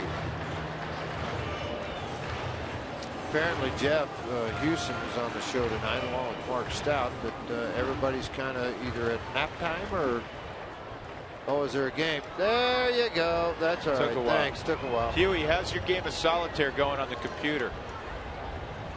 Here's the 1-1. That's down low. 2-1. Talking about a kid looked like he got caught with his hand in a cookie jar. Are you winning, Jeff?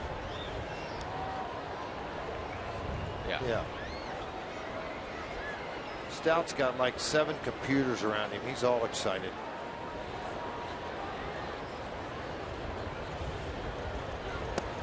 It's 3-1 on Helton. Arenado on deck.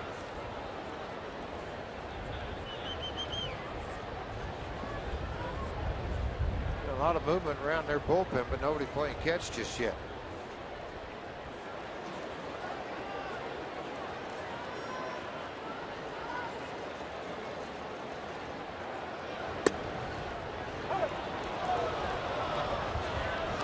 Dodd not happy. This is a guy that really knows the strike zone, and I'm going to show you 2 shots of it. I'm going to give you this one first off the plate. That's obviously the yellow one. Overhead, Todd going out to get it if it's on the corner. Not even close. No, it's not close, and it's surprising because Winters has had a smallish strike zone the entire night, and all of a sudden that pitch is called a strike. 3-2.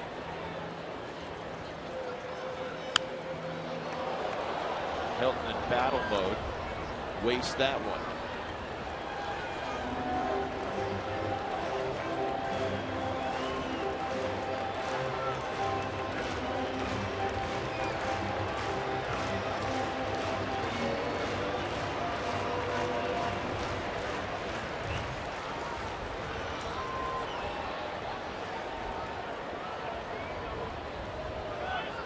Runner going, ball 4.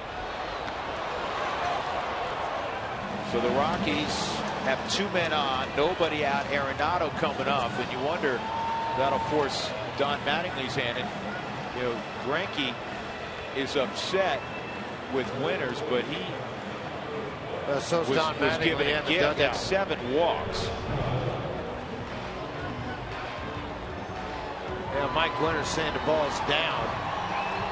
And Greinke obviously didn't feel like it was down. Threw it on the knees. He did get the call. Winters now looking into the dugout, listening to Donnie.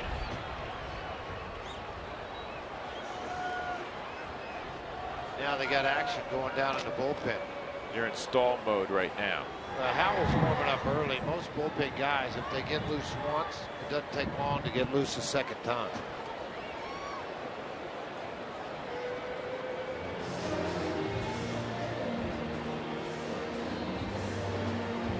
It's only the second time in Greinke's career that he's walked 7. I mean, you don't last long. You keep walking 7 that's guys. Crazy. It happened in 2008. And the wild thing about that ball game, George, the Royals were playing Arizona. He walked 7. He didn't give up a run. It went how many innings? 5. You know, right now their bullpen's getting pretty hot and heavy. And Donnie's down there thinking, I got a 1-run lead. Let's go ahead and pitch to him. You coming out or not coming out? Donnie said, shook the head, yes, go get him. This is where Arenado's got to get a ball up.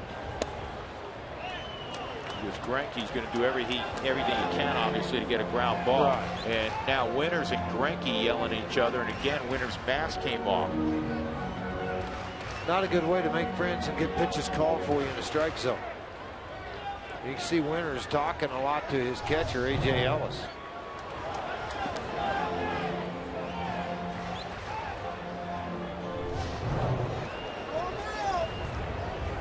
I guess the problem is, where's the strike zone? It did catch the bottom and the middle on the knees where you're taught to throw the baseball. And that's what's frustrating Greinke and Metting.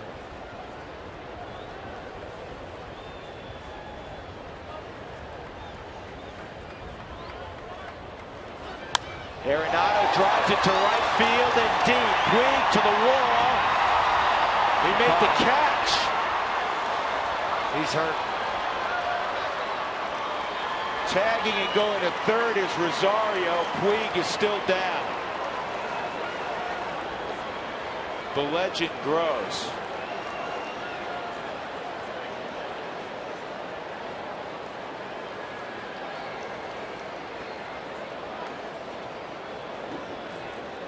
Kemp's kind of console him, but Puig has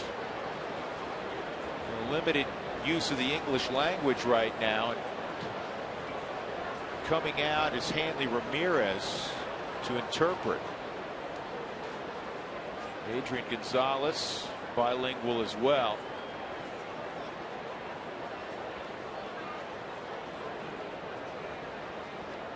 Man, just terrific catch. Saw one in foul territory last night. This one going back all the way to the wall. Watch the leg when he gets up against that. Back in. Oh, he hit the corners. What happened? He hit the right on the corner of the post. Right here. Wow. Yeah, that was a lot of whiplash on that. You know, even the knee could be affected. How about that concentration on that thing?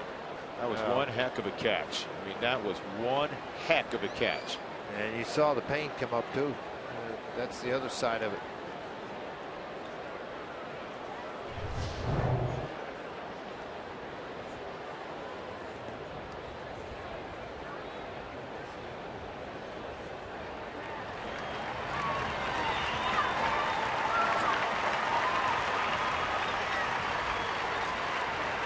Great play, and it's a crushing play in a lot of ways, George, because you're talking about it. Even though the runners had to wait to see if the ball's caught, it's going to score a run. If it hits the wall, it's going to kick away from him. It's going to be second and third at the very least, 6-5, nobody out. Exactly. And Greinke's out of there. And now you got one out. I don't know what Hanley's telling him. Hey, the wall doesn't give over here, pal. I can tell you, they got a cushion on there. You need to learn that. Adrian Gonzalez told him to run based on that gate. He's going to stay in the game. Might have a pretty good bruise.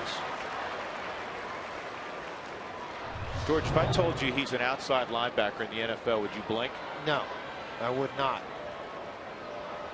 So you can see where Helton all the way down to second base. If he doesn't catch the ball, Helton's going to score relatively easily.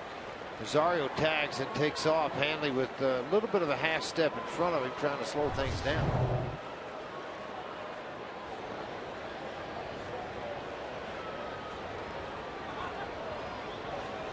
And now he's smiling. I guess when you're 22, you don't stay hurt very long. That was a great play.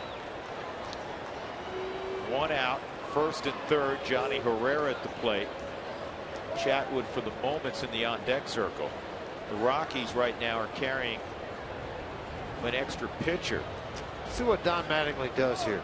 He stopped on his way back across now. So this is an official trip. No signal to the bullpen. And Mike Winters is going to come out. Now Donnie may get after him here, or he may not.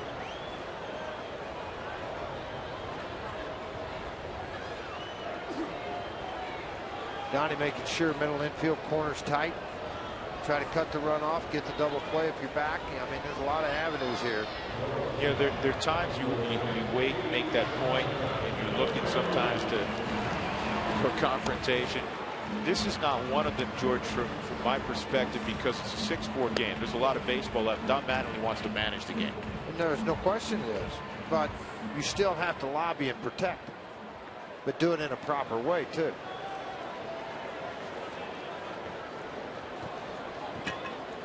(6-4) Johnny Herrera, a double and a single tonight.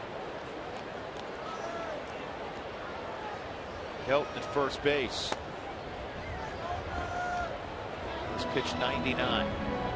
Yeah, Nolan Arenado can't hit the ball any harder than he did in that at bat.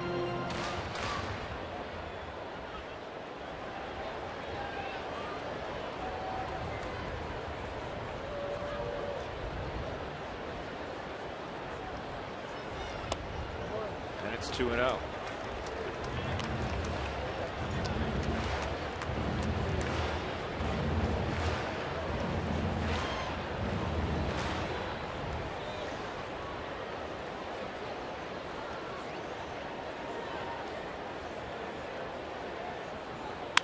Back up the middle, Greinke gloves it, and Ramirez double clutch, safe there, a run will score.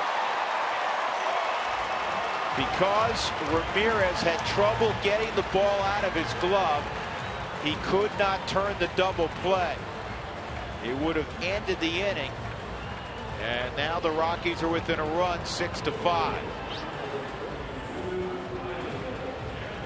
Yeah, Chatwood's been called back to the dugout. He was already in the batter's box. Yeah, he sure was. And the Rockies working with 4-person bench, not a typical 5. Pacheco will pinch hit. Pacheco has hit as a pinch hitter more than any other Rocky. Helton's 4 for 10. Pacheco 275.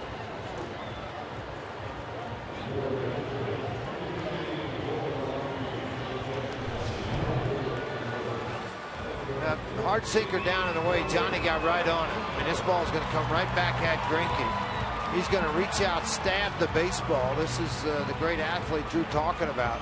Place the foot down, make the snap throw back, and it's perfect. And then Hanley couldn't get it out of the glove, and Johnny beat it.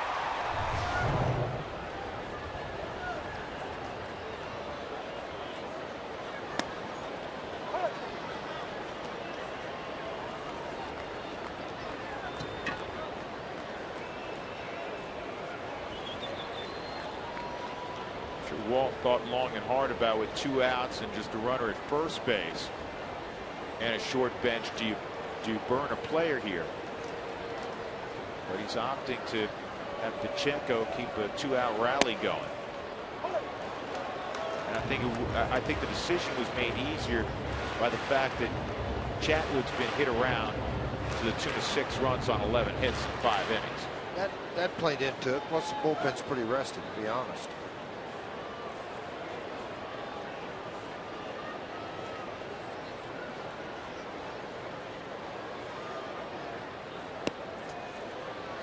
Well, one of the things we talked about at the outset of this inning that was accomplished by the Rockies, not only have they scored, but they've had an extended inning, extend the pitch count again of Greinke, which makes it more likely that you're going to ask the bullpen of the Dodgers, if you're Don Mattingly, to pick up 4 innings, 12 outs. 12 outs, that's huge too against this offense of the Rockies. That was the 106th pitch of the game for him. Still throwing 93 miles an hour. And you look back in his recent starts for Zach Greinke, he'd been averaging a very high pitch count, the most he'd thrown all year long. It was 117. He did that in a ball game going 7 innings, 7 shutout innings against the Atlanta Braves. He's due up second next inning.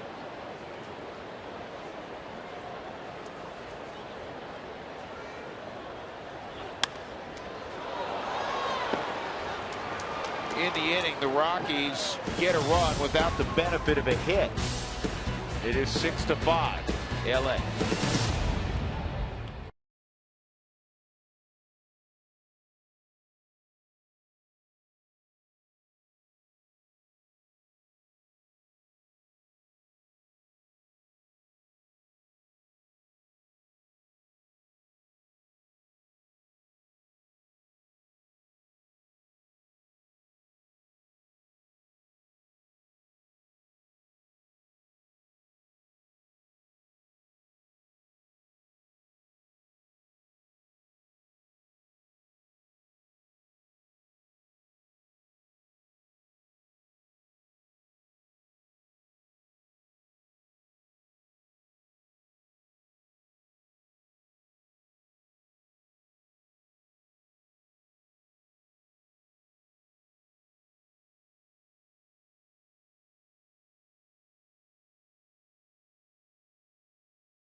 Now for the Coors Light Freeze Cam. Oh, it's that catch. Oh, no, not, excuse me. It's the play by Nolan Arenado up the middle. 6-5-3 double play. Diving stop on Adrian Gonzalez. Great play, good feed.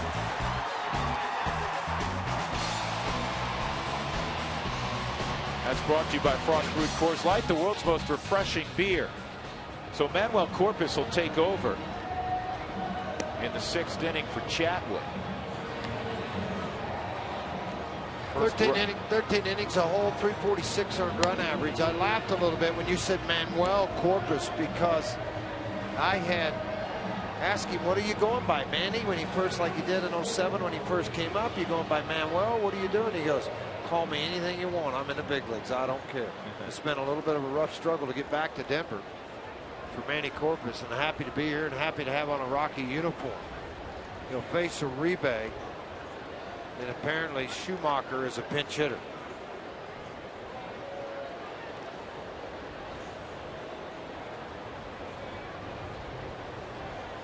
Uribe, a 2-run home run in the 4th to tie the game at that point, 4-4.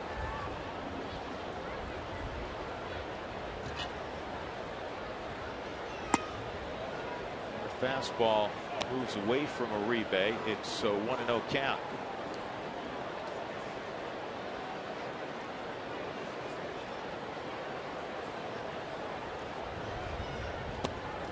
Slider 1-1. Manny doesn't throw as hard as he once did. Used to see a lot of hard sinkers in the mid-90s, so you see a lot more sliders now to complement a 90-91 mile-an-hour fastball. Uribe came up with the Rockies, hit the big leagues in 2001. He had 300 and 273 at bats that year, including 8 home runs. He drove in 53. The next year he hit 240 in a full year. Following year 253, and it was on to the White Sox. And to reach for that, fly ball left center field, Cargo, Dickerson. It'll be Corey Dickerson, 1 out.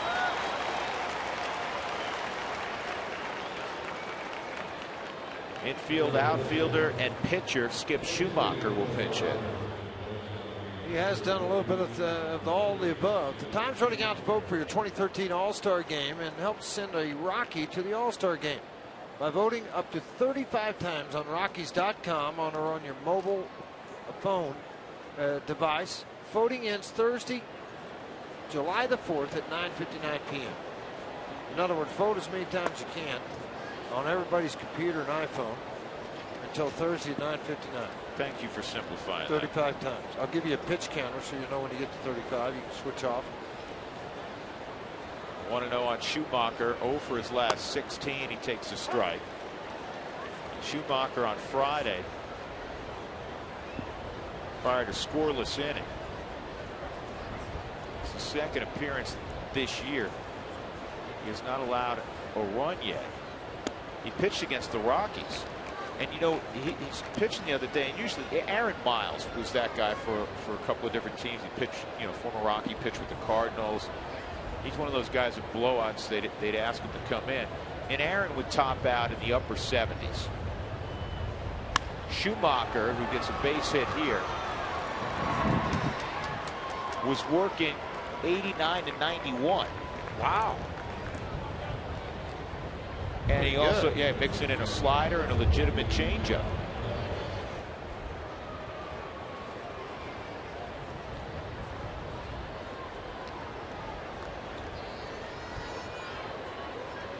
Mark Ellis, 2 for 3, a single and a run-scoring triple.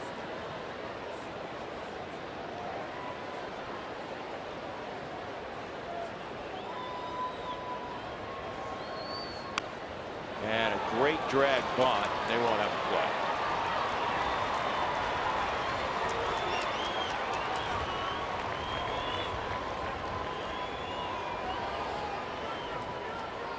Mark Ellis with his 3rd hit. Has 13 hits tonight for the Dodgers. Laid it perfectly. Right up that third base line. Arenado playing about 6 steps behind the bag. He saw the bat drop, but just no chance whatsoever. Eat the baseball or act as if you're going to first to see if you can pull your runner off at second. Either one happened. Flip it to Manny and hope he gets out of it.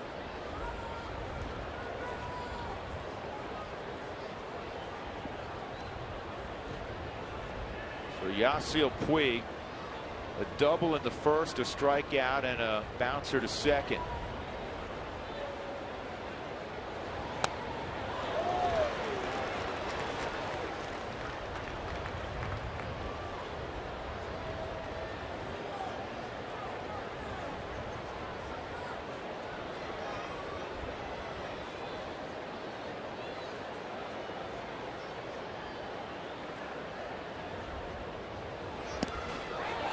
That's past Rosario, and everybody moves up, and no longer is there a possibility to get a double play. As unlikely as that would be the way Puig runs, but you now have 2 in scoring position as well.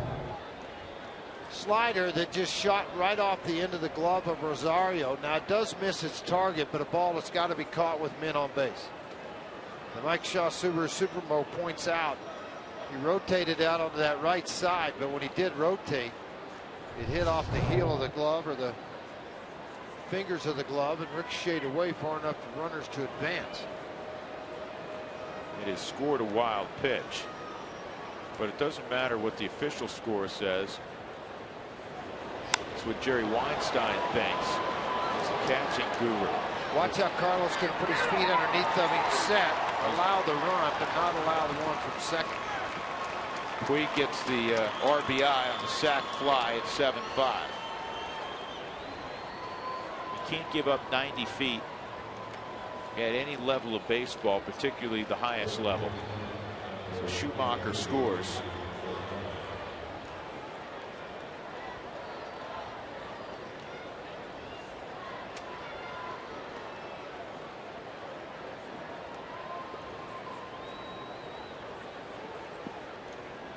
Adrian Gonzalez with Mark Ellis at second and 2 outs.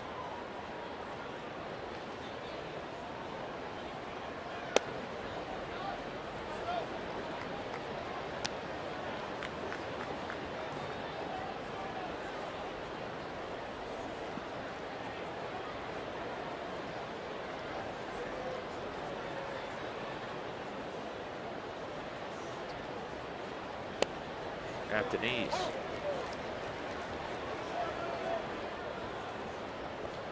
Gonzalez, despite 2 home runs in this series, his home runs have dropped off the last couple of years. It is 12 tonight, 18 last year. Between 07 and 011, that 5-year period, he hit 27 plus in each of those seasons. On the ground to short.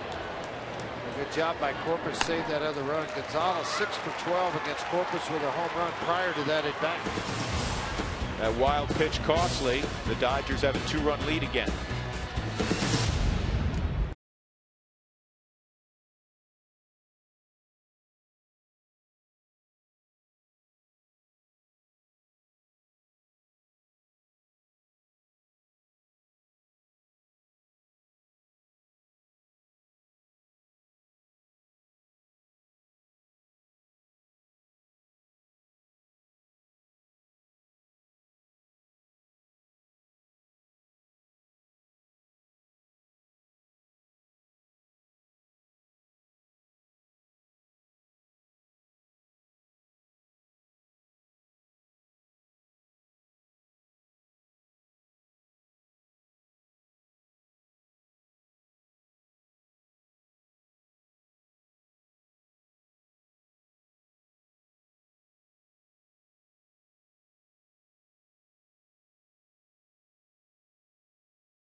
To you by Dodge. Visit Dodge.com or your local Dodge dealer today.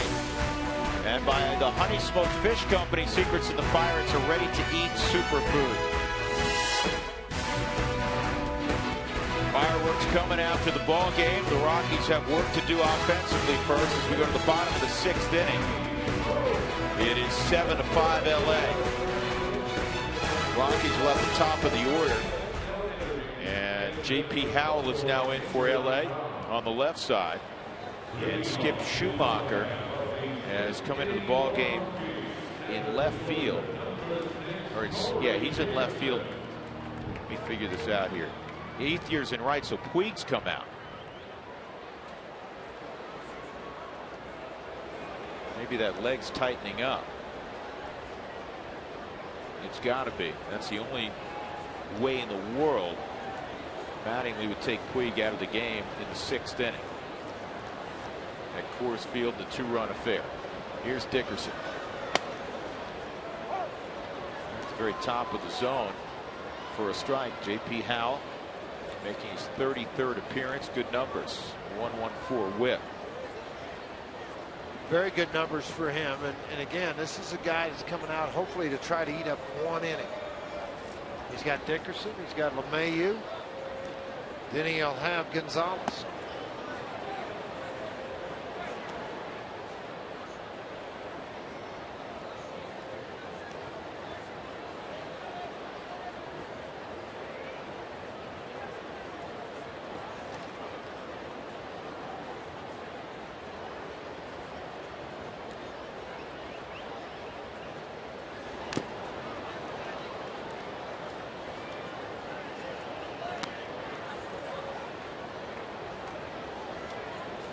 Greinke goes 5 innings, 5 runs, 6 hits. All the runs were earned. He walked 7. One of the walks intentional. He struck out 4. 1-2 on Corey Dickerson. LeMahieu and Cargo to follow. And the Rockies have had the leadoff man on in 4 out of 5 innings. Dickerson has walked twice. And he went.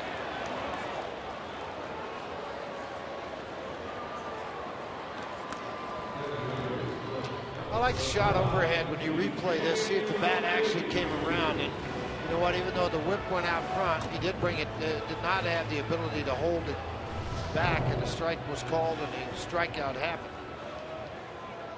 179 is what left-handers have hit against Howell this year. LeMahieu a 2-run double back in the 2nd. And a sack bunt in the 4th inning. So a strikeout. And LeMahieu hits it on the ground to Mark Ellis. First 10,000 fans 21 years or older through the gates on Saturday, July 20th, will receive a 20th anniversary Liberty Cup courtesy of Coors Light. Rockies.com/specials for that ball game against the Chicago Cubs on July the 20th.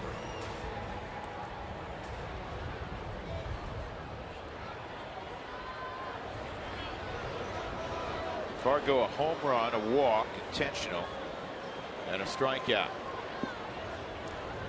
23 home runs, leads the National League. 49 extra base hits, leads the National League. 196 total bases, leads the National League.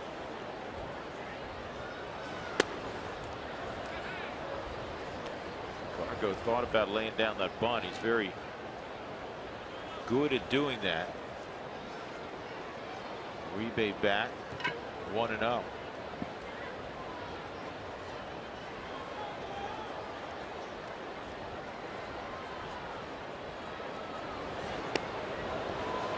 Yeah, that big old arm action from Howell, and it just looked like the breaking ball. The splutters up there about halfway up. Difficult pitch to hit. It is a really late breaking knuckle curve.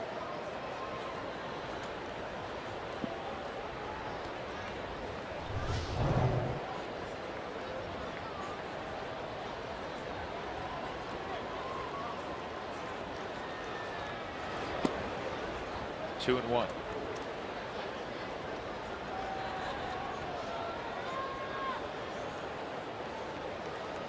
I showed you the stats earlier since Tula went out. An average in the high 260s, but only 3 walks over about 80 at bats. And Cargo, the first 2.5 months of the season, had a higher walk rate than at any time in his career. Yet the last few weeks, that has not been the case. Been in a lot of upside down counts. 2-2 right now. Slider count, left on left, you would think. Well, he throws that knuckle curve more than slider. And they're actually calling for a fastball at inner half of the plate. Almost bit on it.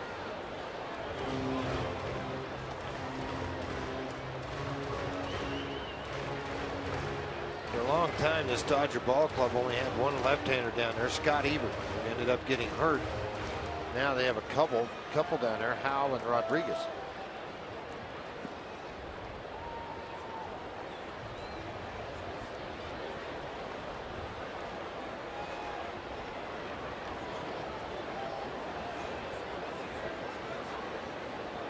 Three and two, 2 outs, nobody on. Got him on a breaking ball. Gonzalez strikes out for the 2nd time tonight. 2 punch outs in a 1-2-3 inning for J.P. Howell. 7-5 as we go to the 7th. The Dodgers in front.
me. You live with your mom and dad?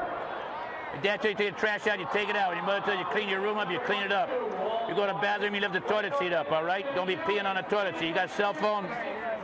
Don't get one because you can't. You play video games? Don't do that either. Be a dummy like the rest of these idiots out here. That's all I do is play video games. When you come home from school, the first thing you do is your homework. You understand that? You eat your dinner, eat up all your vegetables too, okay? You got a brother and sister? Don't be fighting with them. Hey, you sit down there and watch these Rockets come back and beat up on these Dodgers, all right? See you later.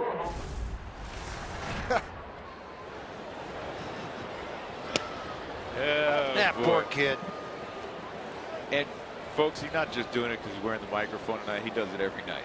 Every night. Does. Yes, he does. Hanley Ramirez in the 7th inning, second inning of work for Dad, Corpus. Son, what did he say to you? Well, Mommy said for me not to pee on the toilet seat. Oh, that's good. Start. Tell me not to play with video games. Yeah, that's good. Want to know if I had a cell phone? Well, did you tell him you're 6? Oh,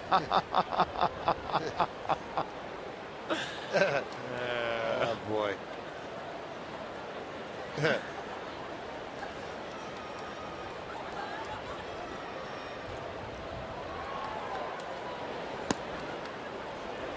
One and two. Wow. Pretty good pitch that time by Manny Corpus. Doesn't get called. Just off the plate.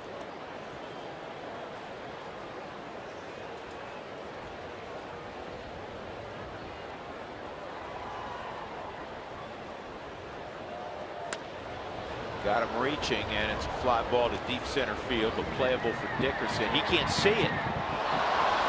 Never saw the baseball. Wow. It's going to turn into a double. Wow, that's a terrible break. It's still kind of dusk. About 8:30. Well, the thing is, right now you get a big swing from Ramirez, so you're going to think it's traveling farther than it is. You know, the reaction of Manny Ramirez on the, or Manny Corpus on the mound said everything also. He's breaking back, and he's like, where is it? I don't have an idea. No clue. What a helpless feeling when that ball's 35 feet out in front of you. Thought he had it. Where did it go? I don't see anything. And he's running, watching him come to, and you see Corpus like, oh no. Ah, dadgummit.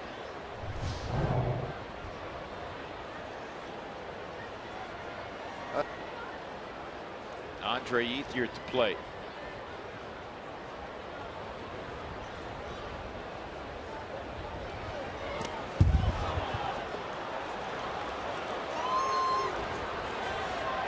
And that'll be another wild pitch.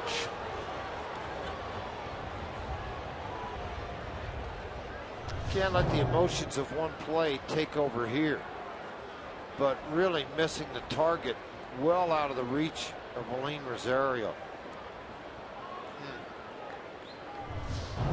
Now down by 2, you have to pull the infield in. From a hitter's perspective, you're licking your chops. Yeah, Boy, that guy never saw it.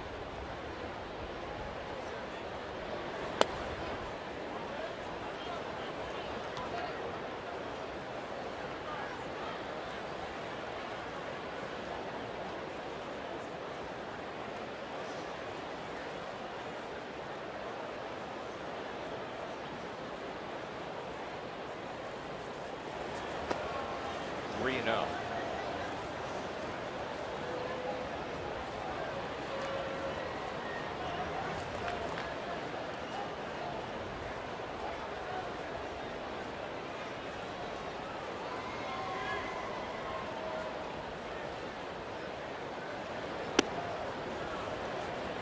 And Ethier walks. That'll bring up Kemp.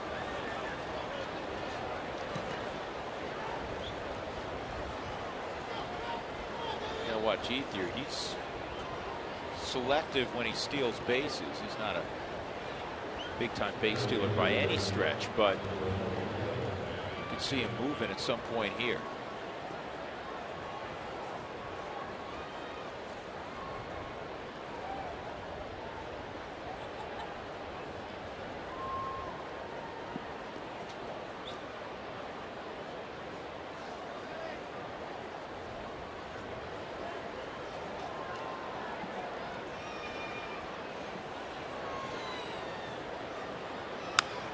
Kemp bouncer to third. Arenado is not going to have time to go home. He's going to get the out at first. He bobbled it initially. It would have been pretty tough to get Hanley Ramirez. The ball wasn't hit that hard. 8-5, an RBI for Kemp. Watch what Arenado's going to do. Turn his body sideways so he's got a lot of strength on that back foot to throw to home. Unfortunately, it popped out, but he was able to recover. Watch this. Going to try to get it right here. Pops out and then pick, snatch, and throw to first to get Kemp. Runners tonight. Los Angeles 2 of 7. Rocks 1 of 8 so far with runners in scoring position. Ellis at the plate. A.J. Ellis.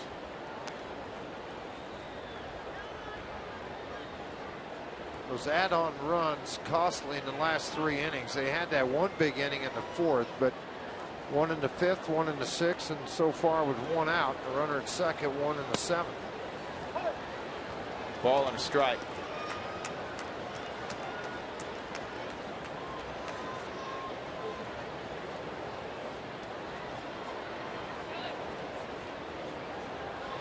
Giants and Reds are tied in the 8th inning, 2-2.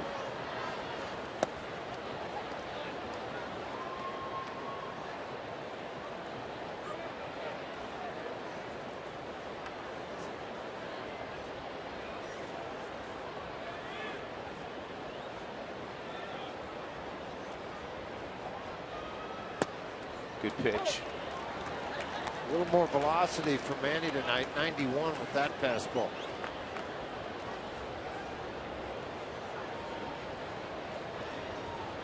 Red Sox beat the Padres tonight 2-1 at Fenway. It's a 2-2 to A.J. Ellis. And that's going to land in the seats down the right field line.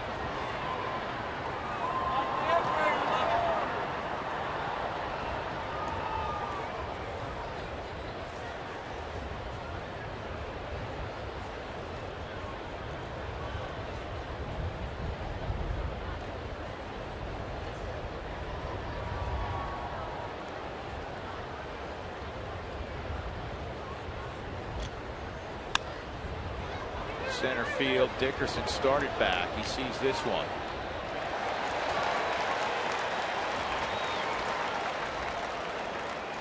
That'll bring up Uribe.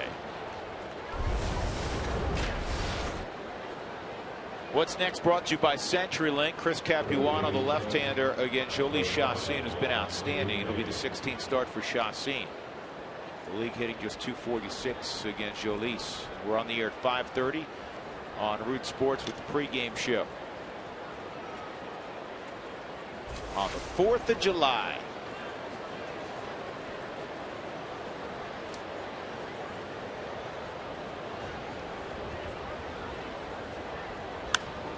Uribe with an 0-1 count.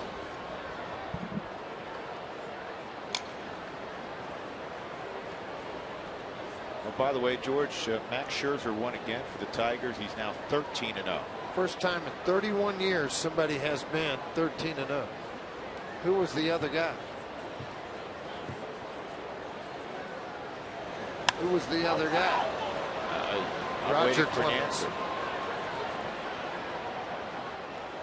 Catch made by Cargo.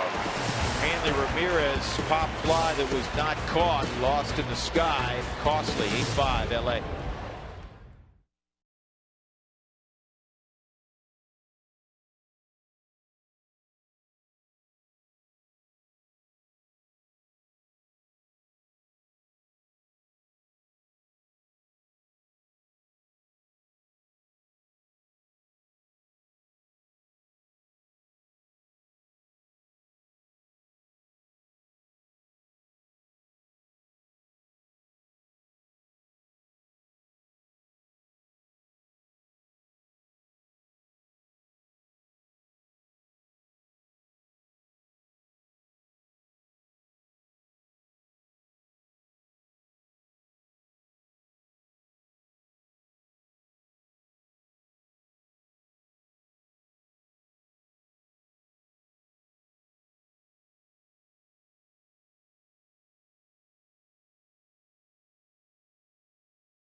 Please welcome Petty Officer First Class Stallings and join him by singing along to God Bless America.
Full house at Coors Field.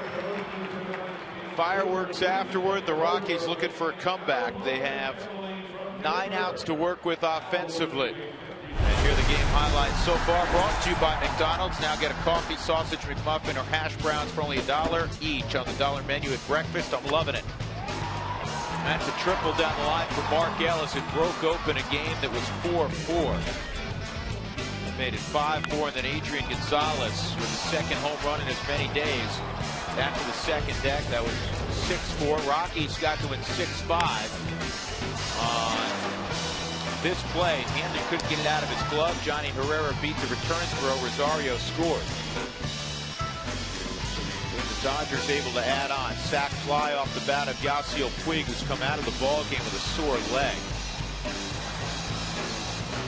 Skip Schumacher came around. It's 8-5 now. Michael Kadire is going to lead off in the 7th inning. Kadire, Rosario, and Helton.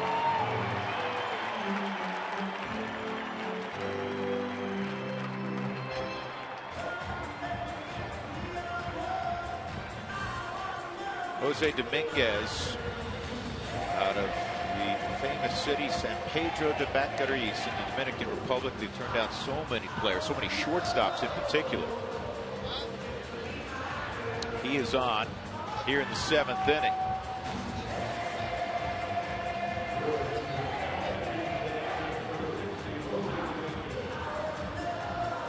Dodgers with 8 runs on 14 hits. Rockies have been held to the 5 runs, but just 6 hits, and they have not had a hit since the 3rd inning. So here's Kadire. Michael, a base hit, his first time up today after going 0 for 4 and losing the 27-game hitting streak. He also walked with the bases loaded in the 2nd, and a fly ball to right field. Now, hard throwing right-hander here. Ball kind of scattered all over the zone. That last fastball, 98 miles an hour from Dominguez.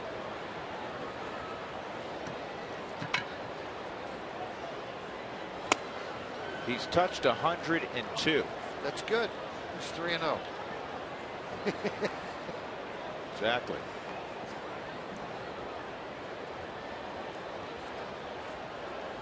When you see a guy that size throwing that hard, you immediately think of, at least I do, Juan Cruz. Yeah, it's a good comparison. Skinny. I mean, you look at him in the small face, guy he looks like a bat boy. Look at him. That's 8 walks allowed by the Dodgers today, 7 by Greinke.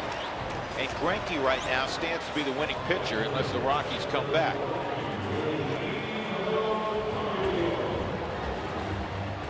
Rockies have not been able to truly make the Dodgers pay. We got a run in the 1st on the home run by Cargo, 2 in the 2nd, and a run in the 5th inning. But again, they've not had a base hit since Johnny Herrera's single. 2 outs in the 3rd. Willeen taking the whole way, which is the right thing to do. 25 and a third innings pitch, 40 strikeouts and 13 walks this year for him between AA and AAA.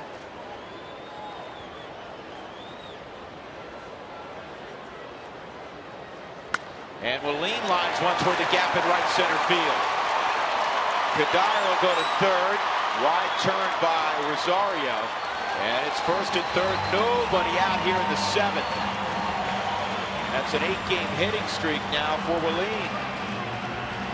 Yeah, Donnie going to have to get his bullpen busy again. Now you got first and third. 312 strikeouts for Dominguez so far. He either can't throw a strike or it's going the other way harder than it's coming in. Willeen on the Mike Shaw Subaru Super Bowl. Hit this ball right into right center field. Ethier doing a good job of getting the baseball back in again. And preventing the advancement of Rosario. But here's Todd Helton now with the Rockies down 8-5 and runners at first and third.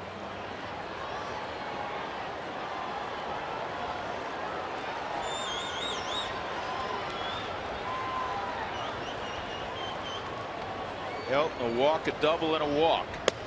And he takes a strike.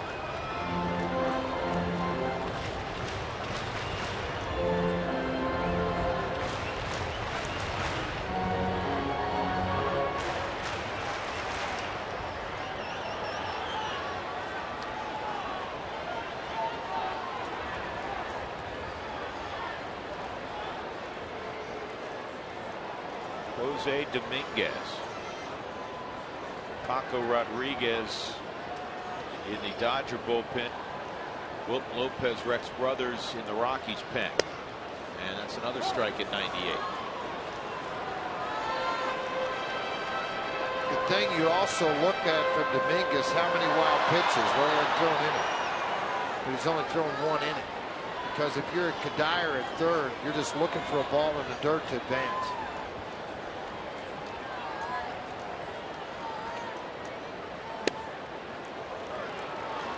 That was 99.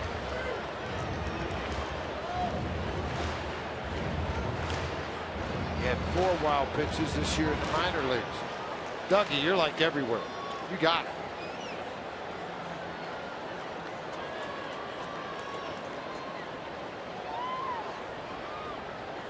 It's one of those things. I mean, Ted Williams always said. And there's a ball off the glove of A.J. Ellis. And moving up is Rosario. Kadire started down the line, but wisely stopped, down by 3 runs. But now 2 in scoring position, a 2-2 count on Helton. Velocity's one thing, and then you add movement with velocity. Ball moved the width of home plate and hit off of the heel of the glove of Ellis. For Ellis on the season now, that'll make 5 pass balls.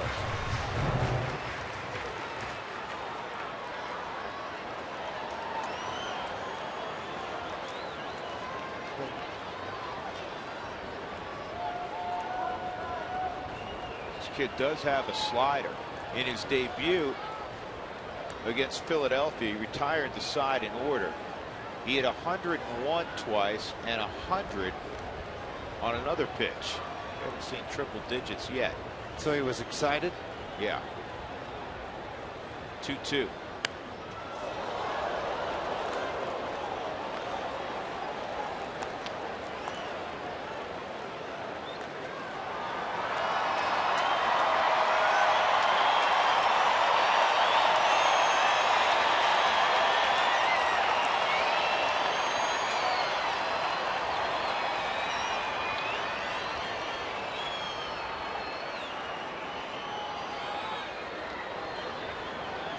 Nobody out, second and third. Rockies trail by 3. There's that slider, and that just missed. Just off the outside edge. And that's why it backed up. It didn't have any bend to it. If it had a little bend to that inner edge, probably would have got the strikeout.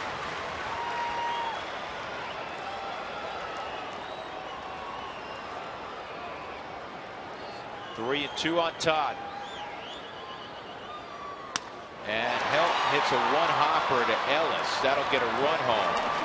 Rosario to third. Mark thought about doing something you almost never see, and that's a right side infielder on a ground ball firing to third. He thought about it. 8-6, 1 out for Todd, his 28th RBI. And that'll bring up Nolan Arenado. Well, I think the only reason he thought about it was because how hard Todd Helton hit this ball.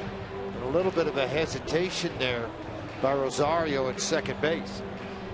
Nonetheless, runner on third, 1 out, 8-6 ball game, and Nolan Arenado, who can really turn around a fastball.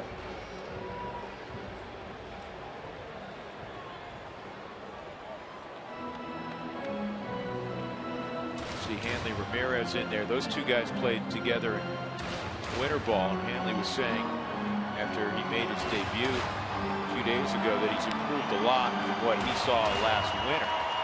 He's just a kid, though. As George pointed out, he's 22. Yeah, Ted Williams said, if I know a F-14's coming, I can hit it. And that's one thing about it. If you don't show the ability to throw that slider in behind it and you throw 99, timing's everything. But if it's straight, you'll see a lot of guys hit it. Here's the 1-0 to Nolan. Slider, 2-0.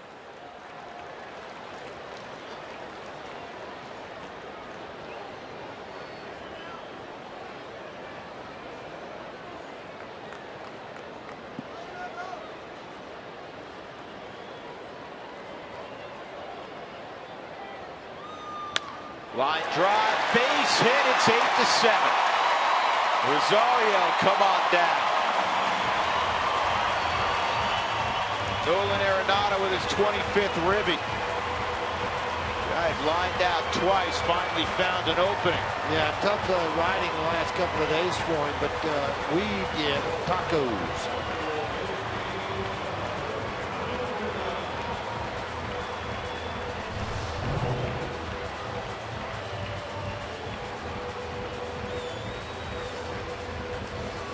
Taking a look at this shot by Arenado when he was behind or ahead in the count, it made it a little bit easier.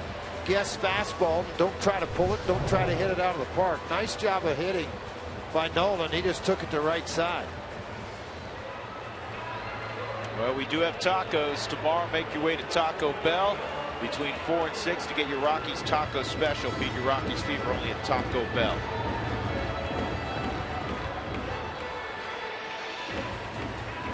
Puno is going to come in the double switch. Monteribe will lead the ball game. He was the final out last inning. Paco Rodriguez is on for the Dodgers.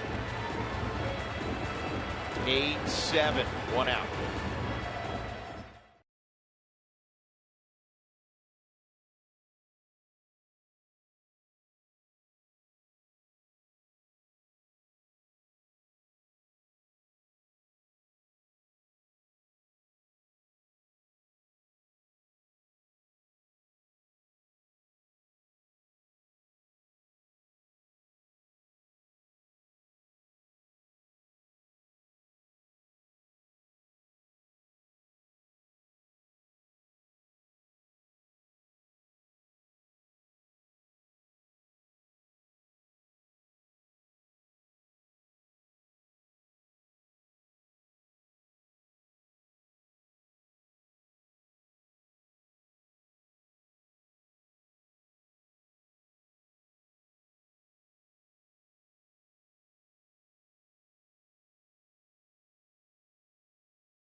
Nolan Arenado an RBI single, and the Rockies are back within a run at 8-7. Nick Punto, the former Twin, Versatile player. He takes over at third base. Uribe comes out. Paco Rodriguez, who's had an extraordinary year, a whip of just 0.88. In other words, he's allowing less than a base runner per inning pitched, and the league is hitting just 152 against him. That's second best among any reliever in the National League. And he'll flip Johnny Herrera to the right side. Johnny's had a good ball game, 2 for 3 and an RBI. A little bit of an obviously funny delivery. He picks that leg up, sticks the arm well behind him and up, and just fires away.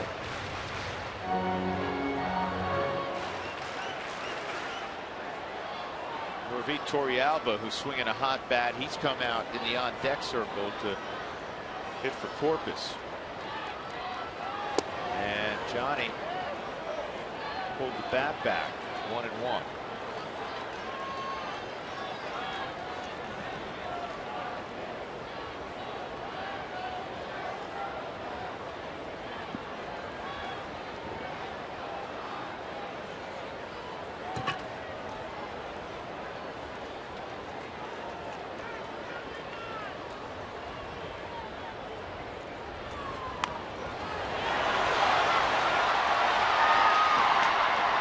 Just did get the out. Tell you what, that was in a perfect place, because when Rodriguez turns to throw, it's not a big window to hit Gonzalez. He made an accurate throw. So the tying run at second, 2 outs. Torrealba coming up a moment ago after the Arenado single. Here's Rene Latchman mic'd up. Guys got some big time gas, huh? Hard to pick up. Yeah, both guys hit it. You know, it's kind of like, I mean, obviously in 80, 98 and higher, it's always hard to pick up, but you know, there's one that kind of funky, you know, and then kind of. Pretty good hitter, talking about a guy throwing pretty hard. Pretty good eye contact's what that was. Well, another meeting at the mound again with Torrealba, who swung the bat very well. Torrealba, as a pinch hitter this year, 4 for 7. So they'll try to tame that part of it. He has an RBI. And he's batting, George, .377 here at Coors Field. 421 with runners in scoring position, and he's got Arenado out at second. He's also, listen to this, 11 for 25 against left-handed pitching this year, a .440 batting average. Well, I mean, a little bit surprised here, sort of, that you would put Torrealba on and go left on left with the young kid. If you trust and believe in your bullpen, you don't worry about adding a run over a base runner at first.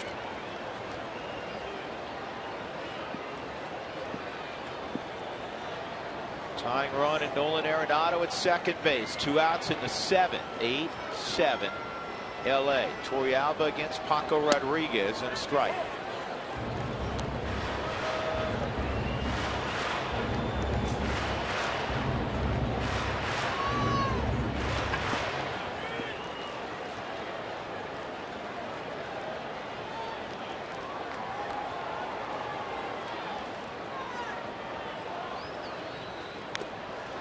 And it's 0-2.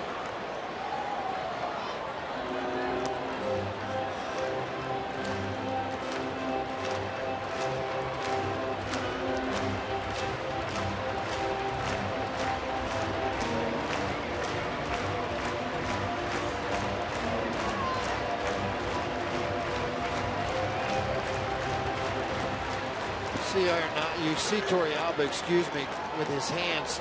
As he practice swings, he really brings his hands in tight to the body.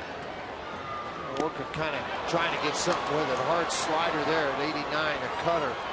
And he gets the strikeout at Torrealba. Just 4 for 8 now as a pinch hitter. Good job. But a good productive inning for the Rockies. They get 2.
Dodgers 8, Rockies 7. Way back early on, the Rockies had a 4-1 lead in this game. It was 8-5 until the Rockies got 2 in the bottom of the 7th. So we go to the top of the 8th inning. And it's a one-run affair again. Have you checked out Root Sports' interactive second screen experience? Game control. Frazier's all over it. You'll get live game stats, stay connected to the conversation around the game with a live social media stream. That's one of George's particular favorites. The media stream part? Yeah. Visit rootsports.com/Rocky Mountain and click on the game control banner now to connect. Wilton Lopez here in the 8th inning. Skip Schumacher will lead off. Then Mark Ellis and Nick Punto.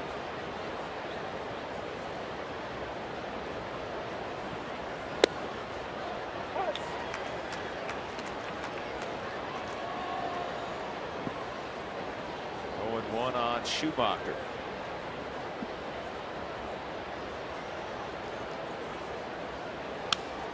And base hit to left. Schumacher can run. Cargo can throw. And Schumacher is safe. Close. Really close. It's amazing to me, George. Close. Not only the arm strength, but how accurate Cargo is from all different angles. You know, we always talk about how Tulowitzki can throw from all different angles. He's got his back to second base. This is a 200-foot throw. And he's turning around with it as soon as he catches the baseball. And watch where the arm and the leg footwork all together. Off balance throw on the button. On the money. You know what I'd like to do? I'd like to see him just not hit for a day. Just see how hard he'd be on the mound. It's going to be special. Well, if you recall, when Cargo was signed out of Venezuela, they wanted to know, do you want to pitch or you want to hit? He made the right choice. No question. Jack Corrigan's grandson came in and joined us for a little bit, just hanging out here in the booth. Yeah, he is too cute. Yes, he is. Ellis trying to put down a bunt. And that is a 1-strike count on Mark, who's had a very productive evening offensively. Triple, 2 singles.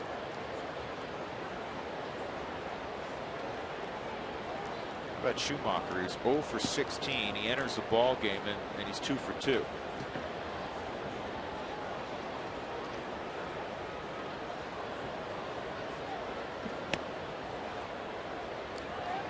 Lopez misses down low there. It's 1-1. A lot of times when a guy bunts, and you can see on the 4th strike zone that was a strike not called by Mike Winters, that when the catcher moves or jumps up or goes side to side, it can be disruptive for an umpire's eyesight, so he misses the call.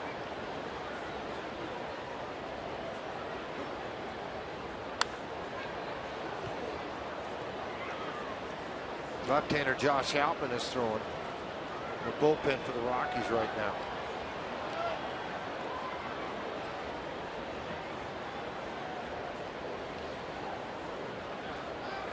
Punto, a switch hitter. Gonzalez right behind him, not a switch hitter. Left on left.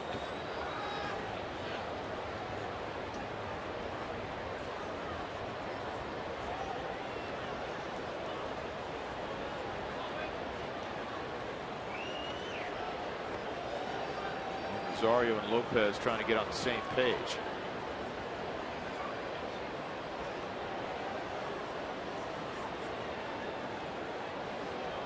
Wilton in 41 innings has given up 50 hits. League hitting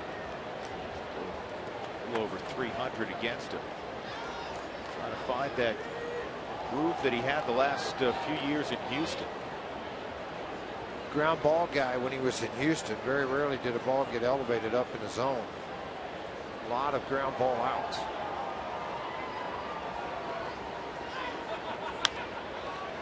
We'll get a ground ball out here, but it'll also move the run. Remember, he hit that triple down the line, similar type swing in the 4th inning. So Ellis does his job. Nick Punto will come up with Schumacher at 3rd. The Rockies will have to pull the infield in again. This will be the first at bat for Punto. Nick hitting .261. .230 though from the left side. Home run, 12 RBIs.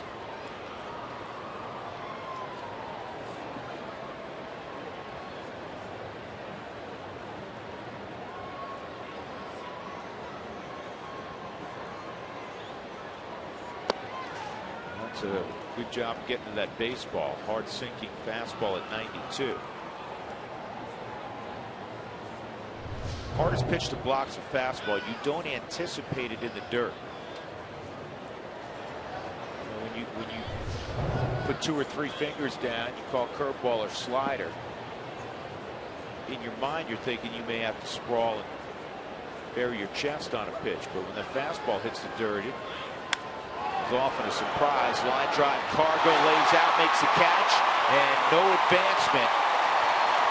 As the runner at third, Schumacher, didn't tag initially, came a few feet down. Once he went back, Cargo popped to his feet. That's another Gold Glove play by number 5. You bet, vote Cargo. Yeah, well, it's the type of play that gets you going to where you win this baseball game, too, when you're down 8-7. Punto scalded this ball to left, and then not a play can be made. Great job. See that catch, diving catch, and you see never lost eyesight with the ball in the glove of the runner in third. And they're going to go get the left-hander to face on Adrian Gonzalez with Josh Outman. Outman in his career, tell you really quickly, against Gonzalez 0 for 8. That's the matchup you're looking for if you're Walt Weiss. So Outman to face Adrian Gonzalez when we come back. It's 8-7 LA.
On with his glove. You can't count how many runs he saved this year with his glove and his arm. He ought to win another Gold Glove, at least based on what he's done the first half of this season. Sellout crowd at Coors Field, 48,628, and they're looking for Josh Outman to retire the dangerous Adrian Gonzalez with Schumacher at third base.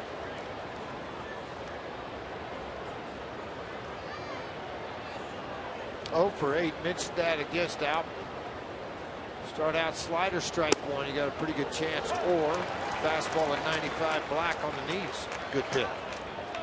Lefty's hitting just $1.96 this year against Outman.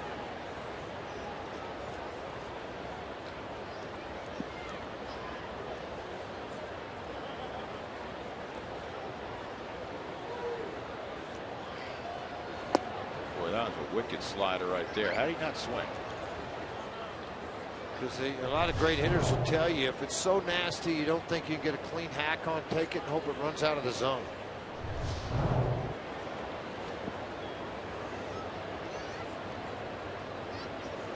Gonzalez, second deck home run back in the 5th. He's 1 for 4. Cargo is going to be tested again here, but he'll get there.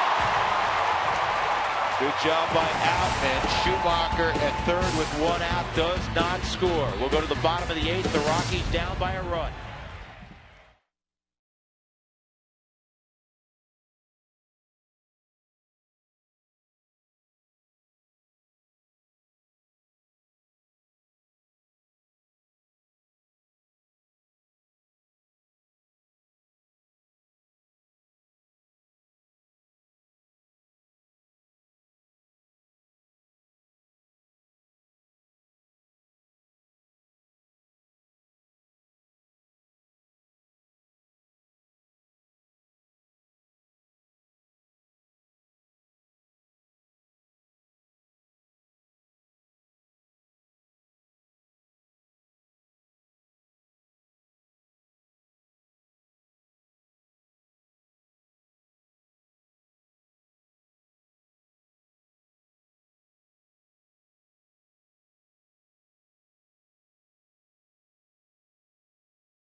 Well, it's one of those nights. It's the old ball yard.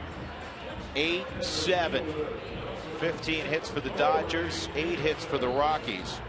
And the Rockies have a chance here in the 8th inning, top of the order, against the Dodger bullpen that has been one of the reasons, George, that until recently they've been mired in the basement of the NL West. They have not thrown well, but now all of a sudden these guys like Paco Rodriguez has started to throw the ball better.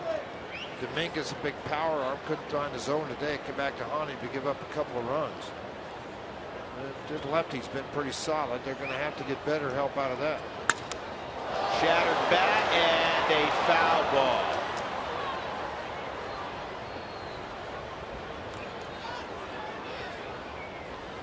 They're going to ask Paco to get 5 outs because you have Dickerson, DJ LeMahieu, and then Cargo. They don't have another lefty down there. You know they don't want to have a righty come in and face Gonzalez. Now they're starting to get Jensen loose for the 9th inning. You have Belisario throwing here if they need help right-handed here. Rex Brothers, Betancourt both throwing for the Rockies.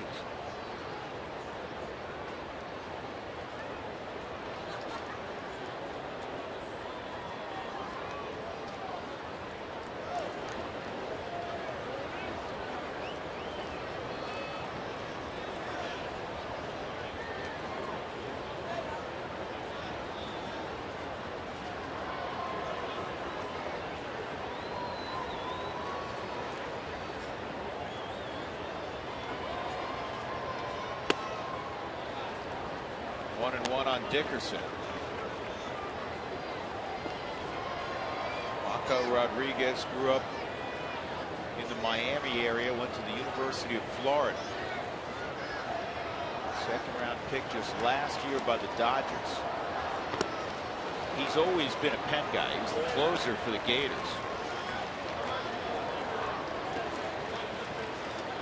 Firm believer that if you want a guy to be an 8th inning guy, you train him to be an 8th inning guy. If you want them to be a closer, then train them to be a closer from the get-go. Tough to make that transition to becoming aware of the last 3 outs of a game.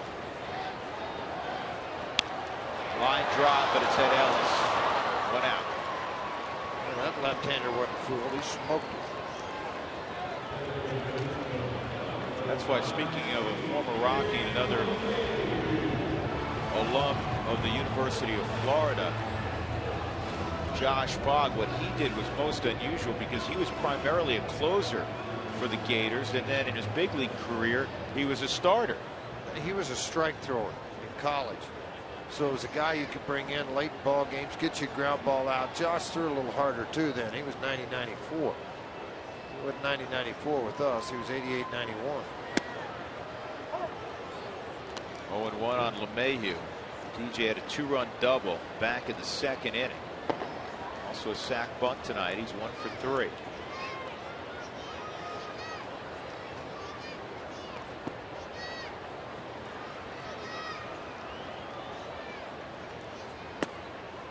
And that's a strike as well.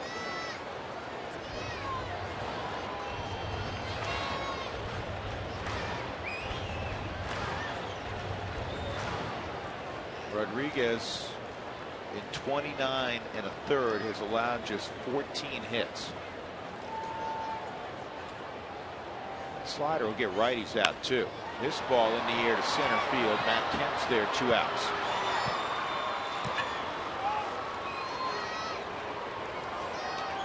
And that'll bring up Cargo.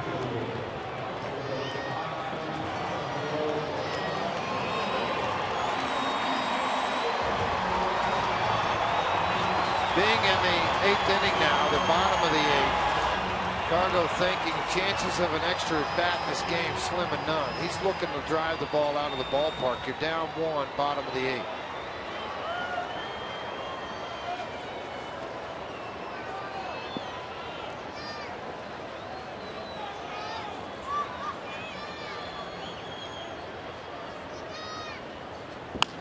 And Cargo is going to get that to squirm through the left side for a base hit. This is where you have to be careful. Michael Kadire is swinging the bat well, but as a manager, you go get Belisario, somebody that he's seen a little bit more of. It could open a floodgate on your ball club. Left-hander pretty difficult, sliced it beyond Poto and into the outfield.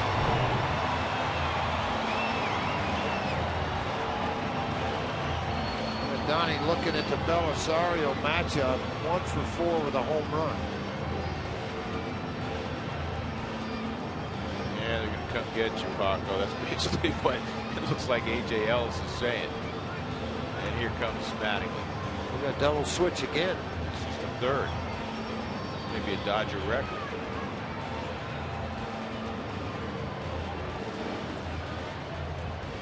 If your scorecard looks like ours, it's a mess. 8-7.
So Michael Kadire will come up with Cargo at first base.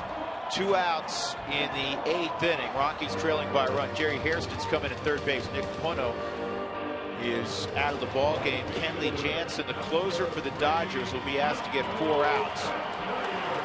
Jansen has been unscored upon in 16 of his last 18 appearances.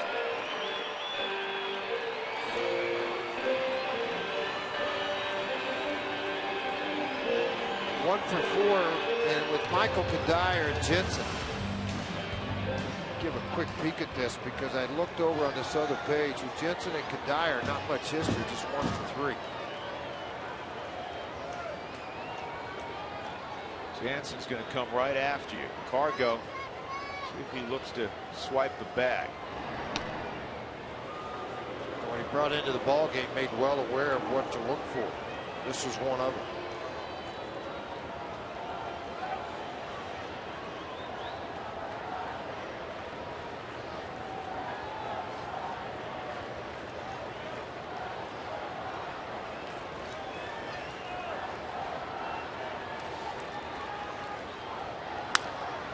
Bouncing ball to short, and that ends the inning on 1 pitch.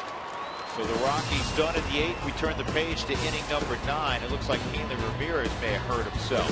8-7 Dodgers.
By Southwest Airlines. Find our fares online only at southwest.com. And by Ram Trucks. Guts, Glory, Ram.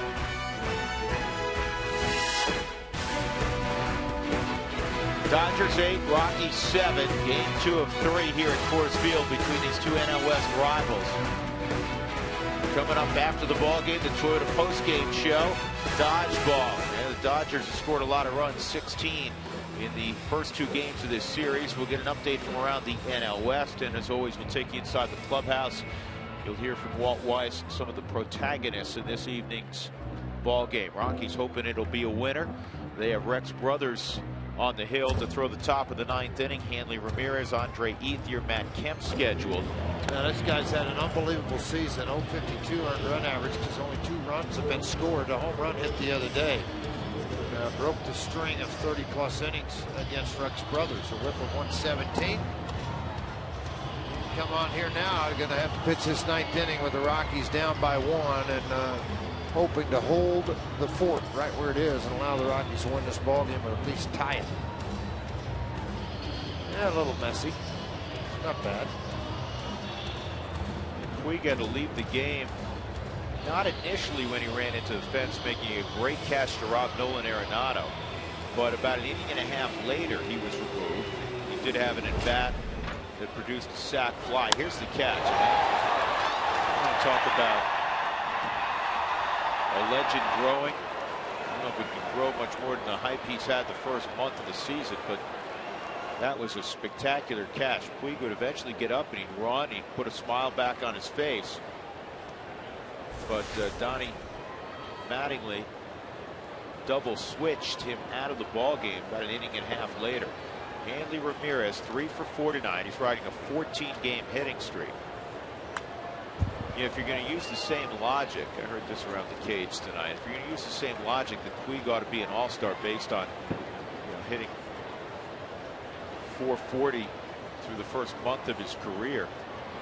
Well, Hanley Ramirez hurt earlier, and Hanley's hitting around 400 right now. This is a guy with a longer resume. Should he be an all-star this year also? Well, that's the thing about it. I mean, somebody, and again, they may pick this. This ball hit hard. Deep center field, and it's going to get out. Wow. Hanley Ramirez takes Rex Brothers deep, his 7th home run, and he gives a 2-run cushion now to Jansen.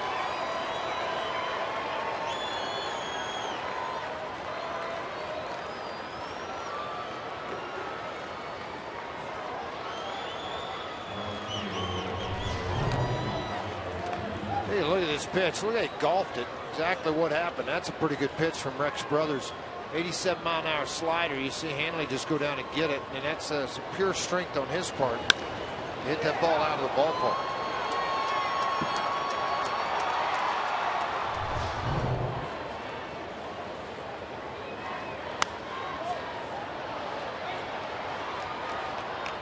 Ethier fouls off that pitch.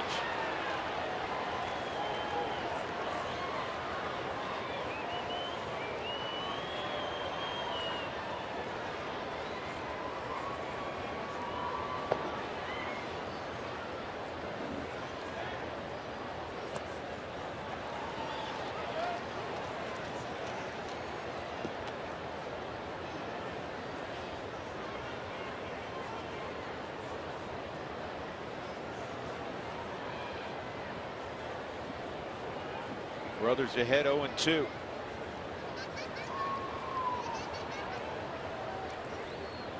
Just the 2nd home run allowed, by the way, by Rex Brothers. Tell you what, Ethier's running a little better. Legs are feeling good.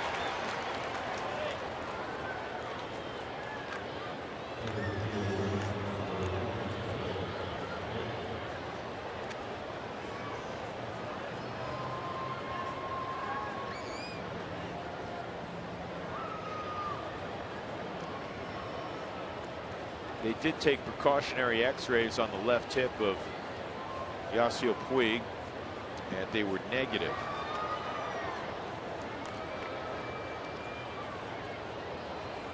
Kemp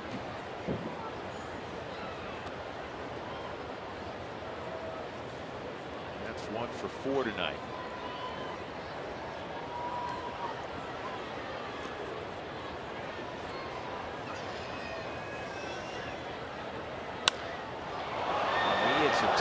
fly ball to deep center field. Corey Dickerson leaps. He can't get it. And it's gone. Just the third home run for Matt Kemp. And it's 10-7 LA. This is so unusual. You haven't seen this all year against Rex Brothers. Now some deep high fly balls that have left the yard, both right-handed hitters. And that ball club very happy for Matt Kemp, saying, you know, you're back. A really high, long fly ball to left center field. And let's watch Corey Dickerson get right over by the fence area. I don't know if he had a shot at this or not. He was kind of leaning back that way. Didn't clear by much. Dickerson, remember, just third time he's been out in center field professionally in a ball game. First 36 games for Rex Brothers, did not allow a home run. His last two, he's allowed 3. Yeah, that home run didn't clear by much. I mean, we're talking inches. Last home run for Kemp was May the 20th. Now he's on the DL for a while.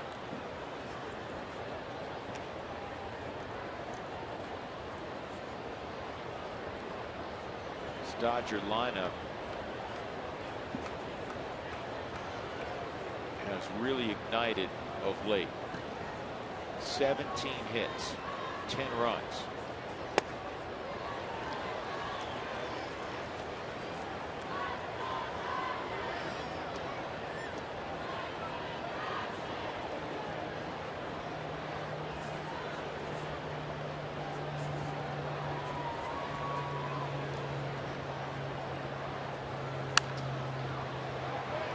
A.J. Ellis fouls it off. It remains 1-2.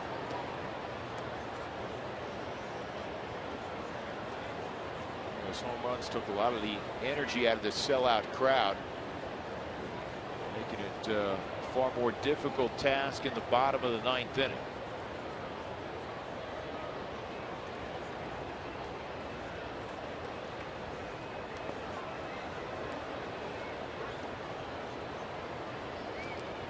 Not a player or a spot in the lineup for the Dodgers 1 through 9 that has not produced a hit. Zach Greinke had a double when he was out there. Schumacher came in. He's had a couple of hits in that 9 spot. Strike 3 on A.J. Ellis.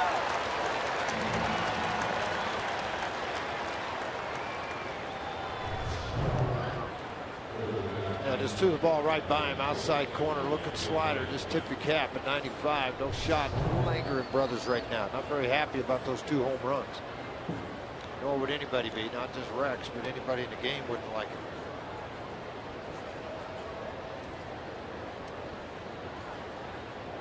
Jerry Hairston, 7 for 14 against the Rockies this year, and he hits the ball to deep left field. Cargo going back, hoping for a play. And we'll have one. 2 home runs in the inning. Hanley Ramirez with his 7th, and Matt Kemp with his 3rd. And the Rockies are down 3 going to the bottom of the 9th.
2 solo home runs really hurting the Rockies and Rex Brothers in the top of the 9th inning. Kenley Jansen, who got the final out of the 8th inning, will face Willeen Rosario, Todd Helton, Nolan Arenado. Jansen, a native of Curacao, grew up with Jair Jurgens, the former terrific pitcher for the Atlanta Braves, who has fallen off considerably the last couple of years. Jansen was a catcher, though when he was an amateur, a lot of scouts preferred him as a pitcher, but he signed as a catcher and then was converted by the Dodgers. What made that conversion really interesting, George, I mean, there's been a lot of catchers that have been converted, a lot of shortstops in particular. Right. But he went from converting from behind the plate phrase to the big leagues in about a year. It was quick. I mean, he traveled quick. He used to throw a little bit harder than what he actually throws right now. Still get the ball in the low 90s, but he was a high 90s guy when he first came up. He suffered a couple of injuries. Still could turn it loose when he needs to at 92. Rosario against him in his career is 0 for 2. Todd Helton in his career 0 for 4. Time to turn things around for both of these guys and get on the board against Jansen. 2-0 so far against Rosario. And the amazing thing, George, is that he pitched in 45 minor league games before going to the big leagues. That's it.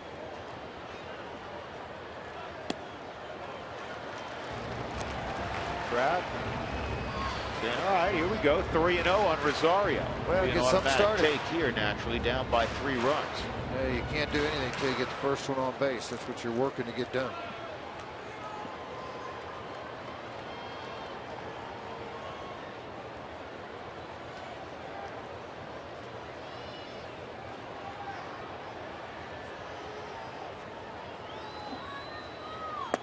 And that's not even close.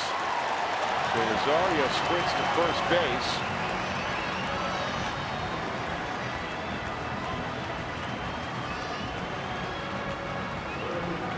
And you hope to be able to say in a few minutes it started so innocently.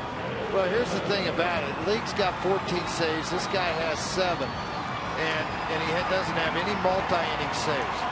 So for a lot of guys that are 1-inning save guys and they get out of an inning and go sit down, it's hard to kick that motor back up again and try to shut the game off.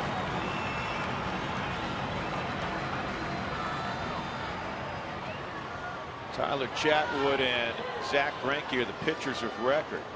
Chatwood had his first rough outing. In 5 innings, gave up 6 runs, 5 earned, 11 hits. Didn't walk anybody, struck out just 1. Here's Helton. And Todd takes ball 1. Get a pitcher's focus on an umpire. He thinks Ozer's over the plate just down low. Even Donnie and McGuire, a couple of boys, barking out at winners again.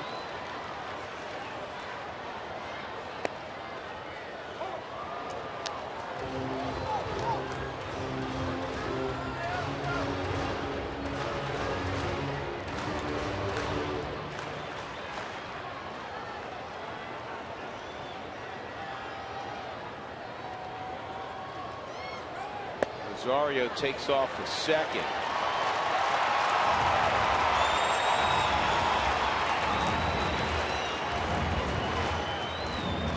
Two and one count on Helton.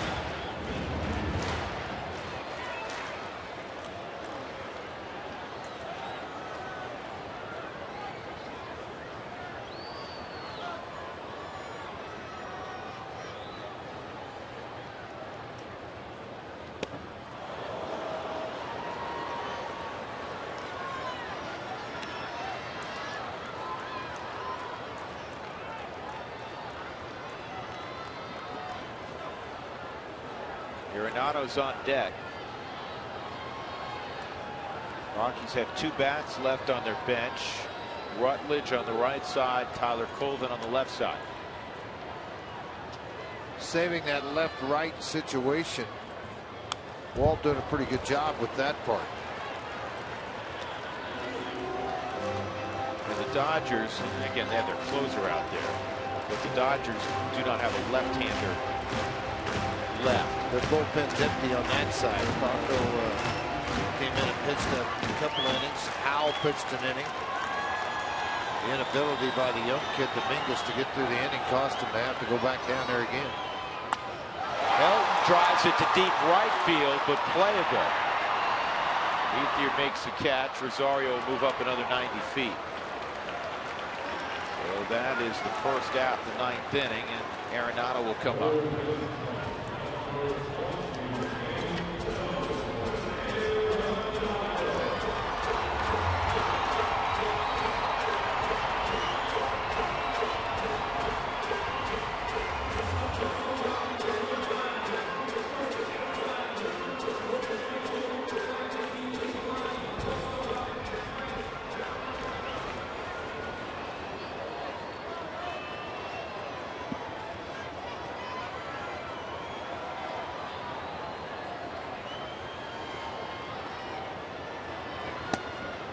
Strike on Nolan.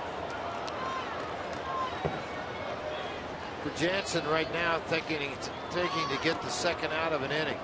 Sure, you'd love to prevent the run, but you got a tough hitter, Nolan Arenado. The one thing coming out of the bullpen now is try to get this second out and not worry about the runner at third. It's difficult to keep him from scoring unless you're a big strikeout guy. 94 with that fastball inside. Nolan turned around 99. He got a base hit to right in his previous at bat, drove in a run.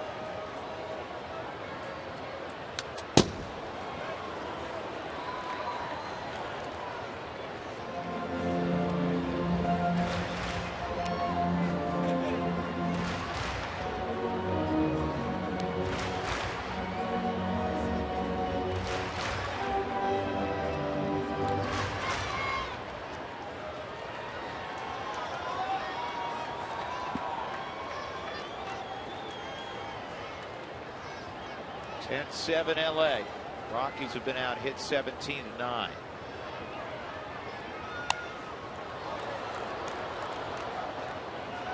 Chacin and Capuano tomorrow. Capuano in his career versus the Rockies 5-8. We've seen them numerous times. And you'll have Chacin, who has pitched well against the Dodgers in his career and has pitched well at home. He's 6-5 against the Dodgers.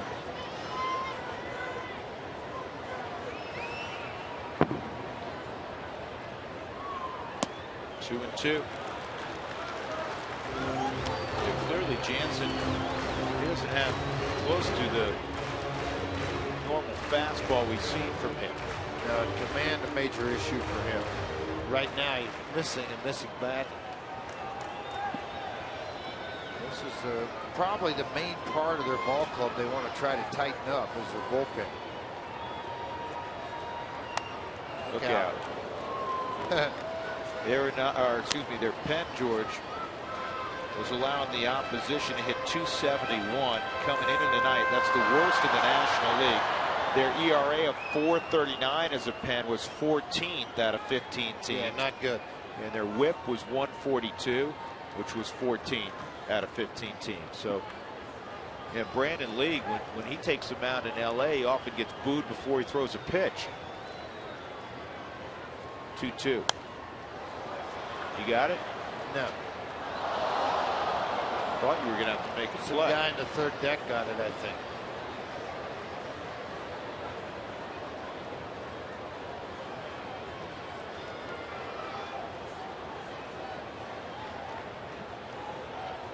That Usher standing thumbs up mean everything's okay. They have different areas throughout the ballpark where they are able to watch and check when guys see balls go into the stands. Beautiful to see this ballpark sold out. It'd be prettier to see the Rockies try to win this thing here tonight. Been a while since every seat was filled.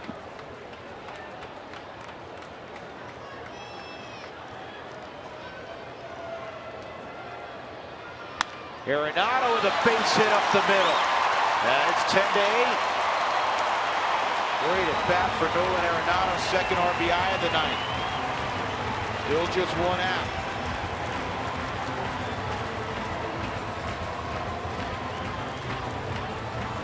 Just never tries to do too much. takes what they give him. Ball elevated there. Nola just takes it right back up the middle, not trying to pull the baseball, just trying to make solid contact to get this run across, and he does just that.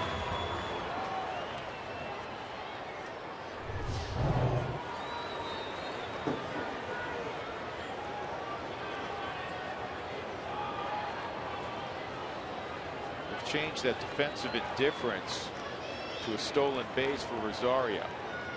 Herrera takes a strike. 4 stolen bases now for Rosario in the season. And Miguel Olivo has a club record for catchers. In 2010, he stole 7. Colvin out in the on-deck circle.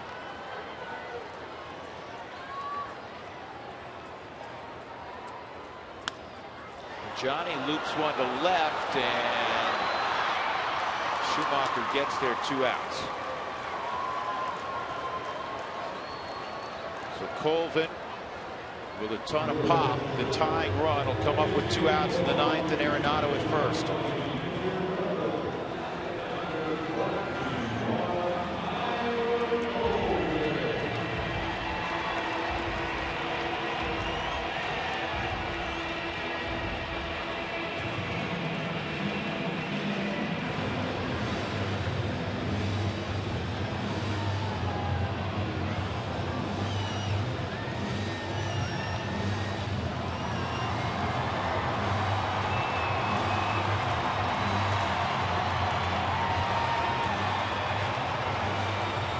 Very modest numbers, 0 for his last 8. Came back from AAA, was red hot initially, but he has the ability to hit it out to all fields.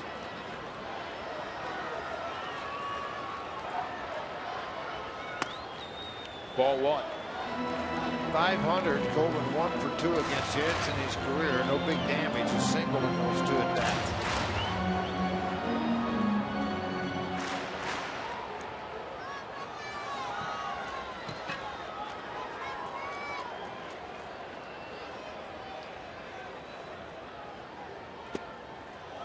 And it's 2-0.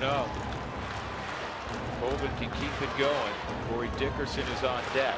Well, then you get into the problematic part, because now, Drew, what you have is all the left-handers coming at you, with the exception of LeMay. You've got Dickerson, then you also have Gonzalez right behind that. So you're going to be in for it with no lefties out of their bullpen at all. Betancourt's playing catch in case the Rockies tie this thing. Not going to happen. Popped up short center field. Mark Ellis makes the catch, and the Dodgers have taken the first 2 here at Coors Field. 8-0 last night, and tonight it's a 10-8 victory for the Dodgers as they came from behind. The Rockies had a 4-1 lead. They could not hold it. And now the Rockies fall to 3 games beneath 500. They're 41-44.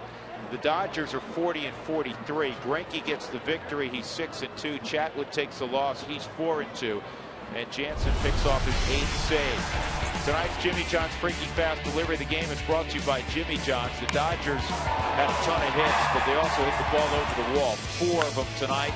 Uribe, a 2-run shot, solo shot by Adrian Gonzalez. Hanley Ramirez, a solo shot. And then Matt Kemp, a solo shot.